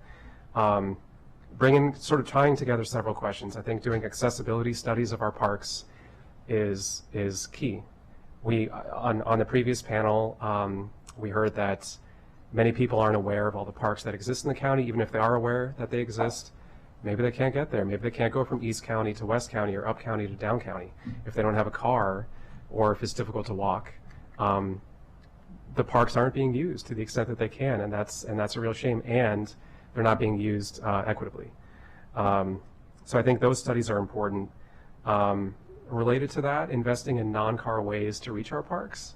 So there's different strategies that different communities have used that I think we can explore. So I would add that point. Creative ways to add parks in small spaces, things like pocket parks. In communities that lack green space or have a long distance before they can get to a park, there are many cases where there are small little parcels of land, parts of a parcel of land that can be repurposed for a little neighborhood, and maybe include little things that neighborhood wants or desire would make it fun. Those are low-cost ways to, I think, increase access, which is, another important thing. This was mentioned in the previous panel, and I don't want to just piggyback off that, but I want to second it because I thought it was such a good idea. Investing in school programs to bring more kids to parks on a regular basis. I think that sounds like a wonderful idea. To the extent that the planning board can support that, I would love it. And finally, just to echo what you mentioned before, I think thinking of creative ways to reimagine what we think of as parks. The Sligo Creek Parkway, closing that street, was transformative for so many people, including my family. It sounded like on the previous panel there was a family, one of the candidates had a family that was really benefiting from it as well. It's not a park in the traditional sense, but it's a park in the sense of people using an open space for recreation, enjoyment, to get away from, among other things, cars. So if there are other opportunities to, either on a pilot basis or on a temporary basis, close off sections of public space for the use of communities, and communities can help co-create the programs that go there, I think that should be a huge focus as well. So parks are so important to our county. To me personally, green space, and I'm not talking the swing sets, which I used to love when my kids were little. Now I'm talking forests and wilderness. I think the county council should once a quarter have a meeting in one of our parks and lie down and do some forest bathing and send pictures of that out on your newsletter. Council member Jawando, you have a great newsletter. Let's get some forest bathing into that newsletter. So yes, I agree with the school programs. I think there's not, and by the way, you keep all your clothes on when you're forest bathing. Okay. All right. There's not enough knowledge generally about our wonderful parks, and the school programs are a great idea. Another idea would be to have, in, for example, Rappahannock County, they do a farm tour, and in every little restaurant in downtown Sperryville, they have a little map of where all the various farms are that you can go and visit. Now people do drive cars or trucks or whatever out there, but you could have buses that went from park to park on one weekend a quarter or one weekend a year or whatever to familiarize our residents with these wonderful assets in our county. But the main thing is to get knowledge out there and get more use, because I think once people know about them more, they will use them more. So I was the head of the property committee of the Girl Scout board, and we have 8 wonderful camps in this area, 1,500 acres, and getting our girls out to use those camps is always challenging, but the main challenge is just education. How do we get them to know about those wonderful resources that we have? So let's do it. So the good news is that the Parks Department has a PROS plan that is, a parallel plan to Thrive 2050. So we have some guidance and direction moving forward, and that is to get our parks to become more active and to ensure and improve access. When we talk about access, one of the things that I've really felt is that we need to have, for the parks to be used more widely, we need to have transit access to parks. And organizing that is somewhat difficult because it involves multiple agencies. But I've been talking about multiple agency and agency cooperation for such a long time that it's like I flogged that old horse. I like the idea of urban parks and integrated tree cover arrangements, that especially as a way of mitigating the heat islands, especially in East County that we have. I would also like to look at the walk sheds around park and how that is done. I think part of that is already there with the pedestrian master plan. So we have some comfort maps, walk maps in there that'll help us. Some really out-of-the-box ideas may be to have sports teams and concerts. And I want to give up. My wife runs a outdoor education program in Washington, D.C. She's not in Montgomery County, and they have had great success in using, the Kenilworth aquatic gardens and Rock Creek Park as classrooms for D.C. public schools, and that's something that I think we should consider doing it. Lastly, I want to go back to this idea of what we do for teenagers that don't play sport, organized sports. Not much. And if we can think about how to include them within our sort of how they can use our parks more effectively, I think that would be really, really fantastic. Thank you. And final comments from us this afternoon are going to be from Councilmember Balcom. All right.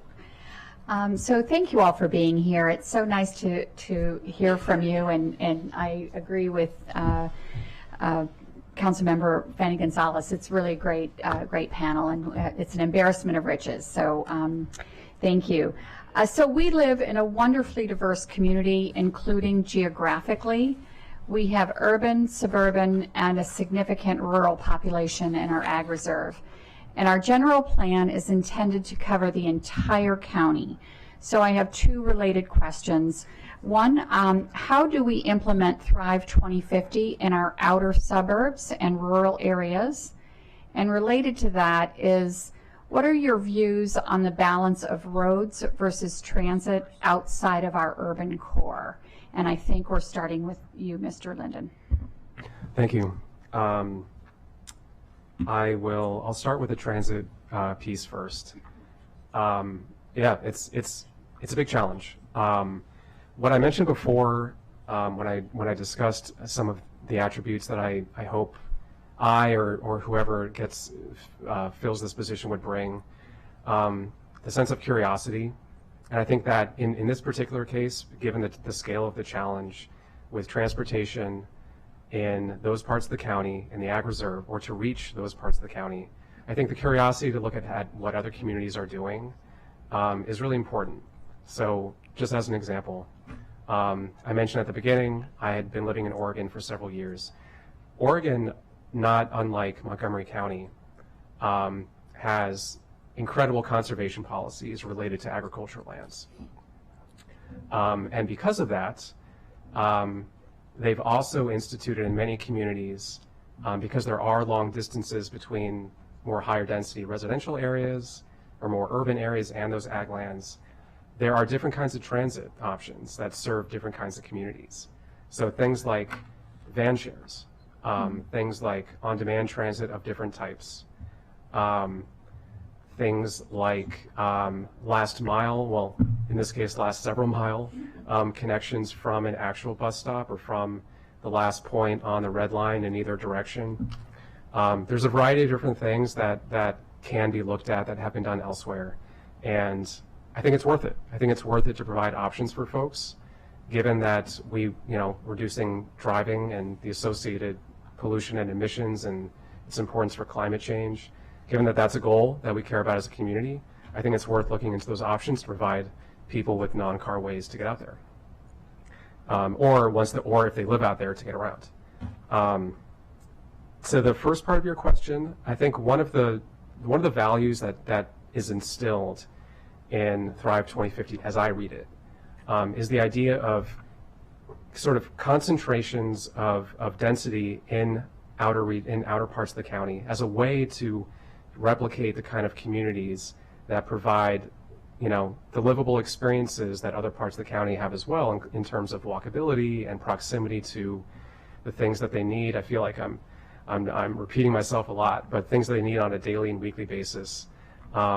Concentrations of density in more rural areas has a variety of co-benefits. Not only does it provide people with the ability to live in those areas, but it conserves land. It conserves the ag land and the greenfield space. That's also so important. If we can concentrate the growth, and that not only applies to those areas. I think concentrating growth in the areas down county as well. Bethesda, Silver Spring, other areas where they have the infrastructure in place, the transportation and transit infrastructure. Those are all really helpful strategies to more efficiently use our land, pursue climate action, and give folks options, give folks real transportation options they can use on a daily basis. Thank you. Ms. White. So I think this is the hardest question all day.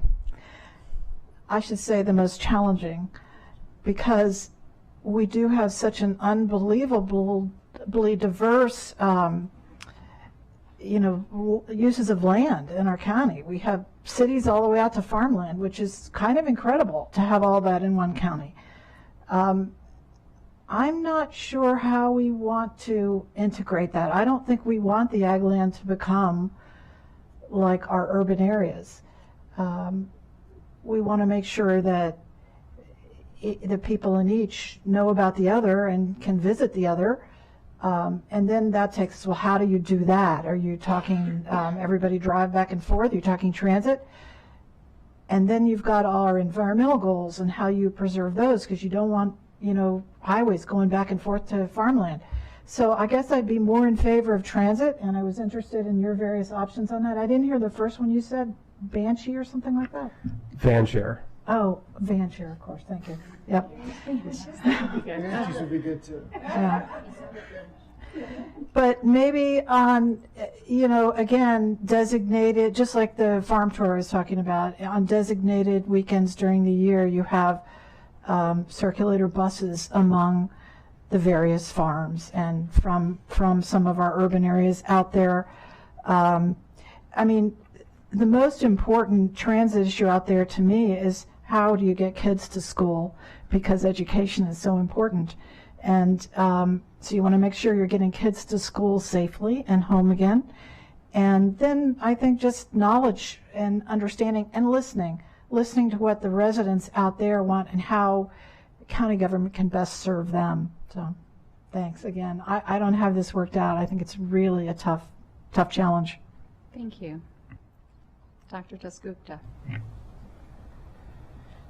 So it's well known and well accepted that urban, suburban, and rural areas deserve location-specific planning.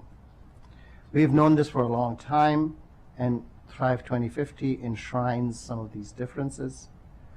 What takes us back into trade-off land are the interconnections. Can you have, in the long term, an agricultural reserve if you don't allow development elsewhere? We designed TDRs to redirect development from the ag reserve to outside the ag reserve. Consequently, today, Germantown is second only to Silver Spring in terms of density in the county. And it is the number 3 most populous zip in all of Maryland. Believe it or not, I checked, the density of Germantown zip codes is greater than the density of Gaithersburg zip codes. So we have urban centers up county. You can also think about interconnections in the way transportation is organized. Clearly, up county lacks transportation options. One way to mitigate the transportation problems is to push jobs, but also, we have to ask ourselves, why is it that these long proposed transit projects have not come about? And what is holding them back? We have several iterations of the transit corridor projects, but they are not coming about. So I think there is a larger political answer there that I think we need to look at. Lastly, I think we should also understand why Germantown has grown. And it's grown because residents couldn't find affordable housing closer in. That the bulk of affordable missing middle housing in the county is actually up county. So yes, I do recognize that urban, suburban, rural areas need to be addressed on their own, and we have to consider the interconnections between these parts. The same thing really applies to the county as a whole in the context of Washington regional planning that is done by the Council of Governments. So we have to consider these connections as we look at these various parts. And of course, they deserve location-specific planning. Thank you. Dr. Thomas. Thank you. I agree with the assertion that the application of 15-minute living is not practical. outside of the centers and major corridors, complete communities for Montgomery County. However, 15-minute living as a concept is important because it reduces our reliance on cars, and it helps us to achieve our goal of eliminating greenhouse gas emissions. At the same time, there needs to be a recognition that single-person trips in cars are necessarily going to be more abundant in rural communities and the outer suburbs relative to what is happening in urban communities in particular. Citizens who live in rural communities especially, but also outer suburban communities, don't have the same access to Metro Rail that citizens in urban communities have. For rural communities in particular, we need to have policies that facilitate an increase in bus service with our public transportation system. Thank you. Thank you. Okay, well, I just want to express my appreciation to the four of you for spending all of your afternoon here with us, and again for your interest in serving on the planning board, and my appreciation to my colleagues for having 3 separate conversations today. The first conversation was with 3 individuals who are seeking to serve as chair of the planning board, and then 2 panels this afternoon.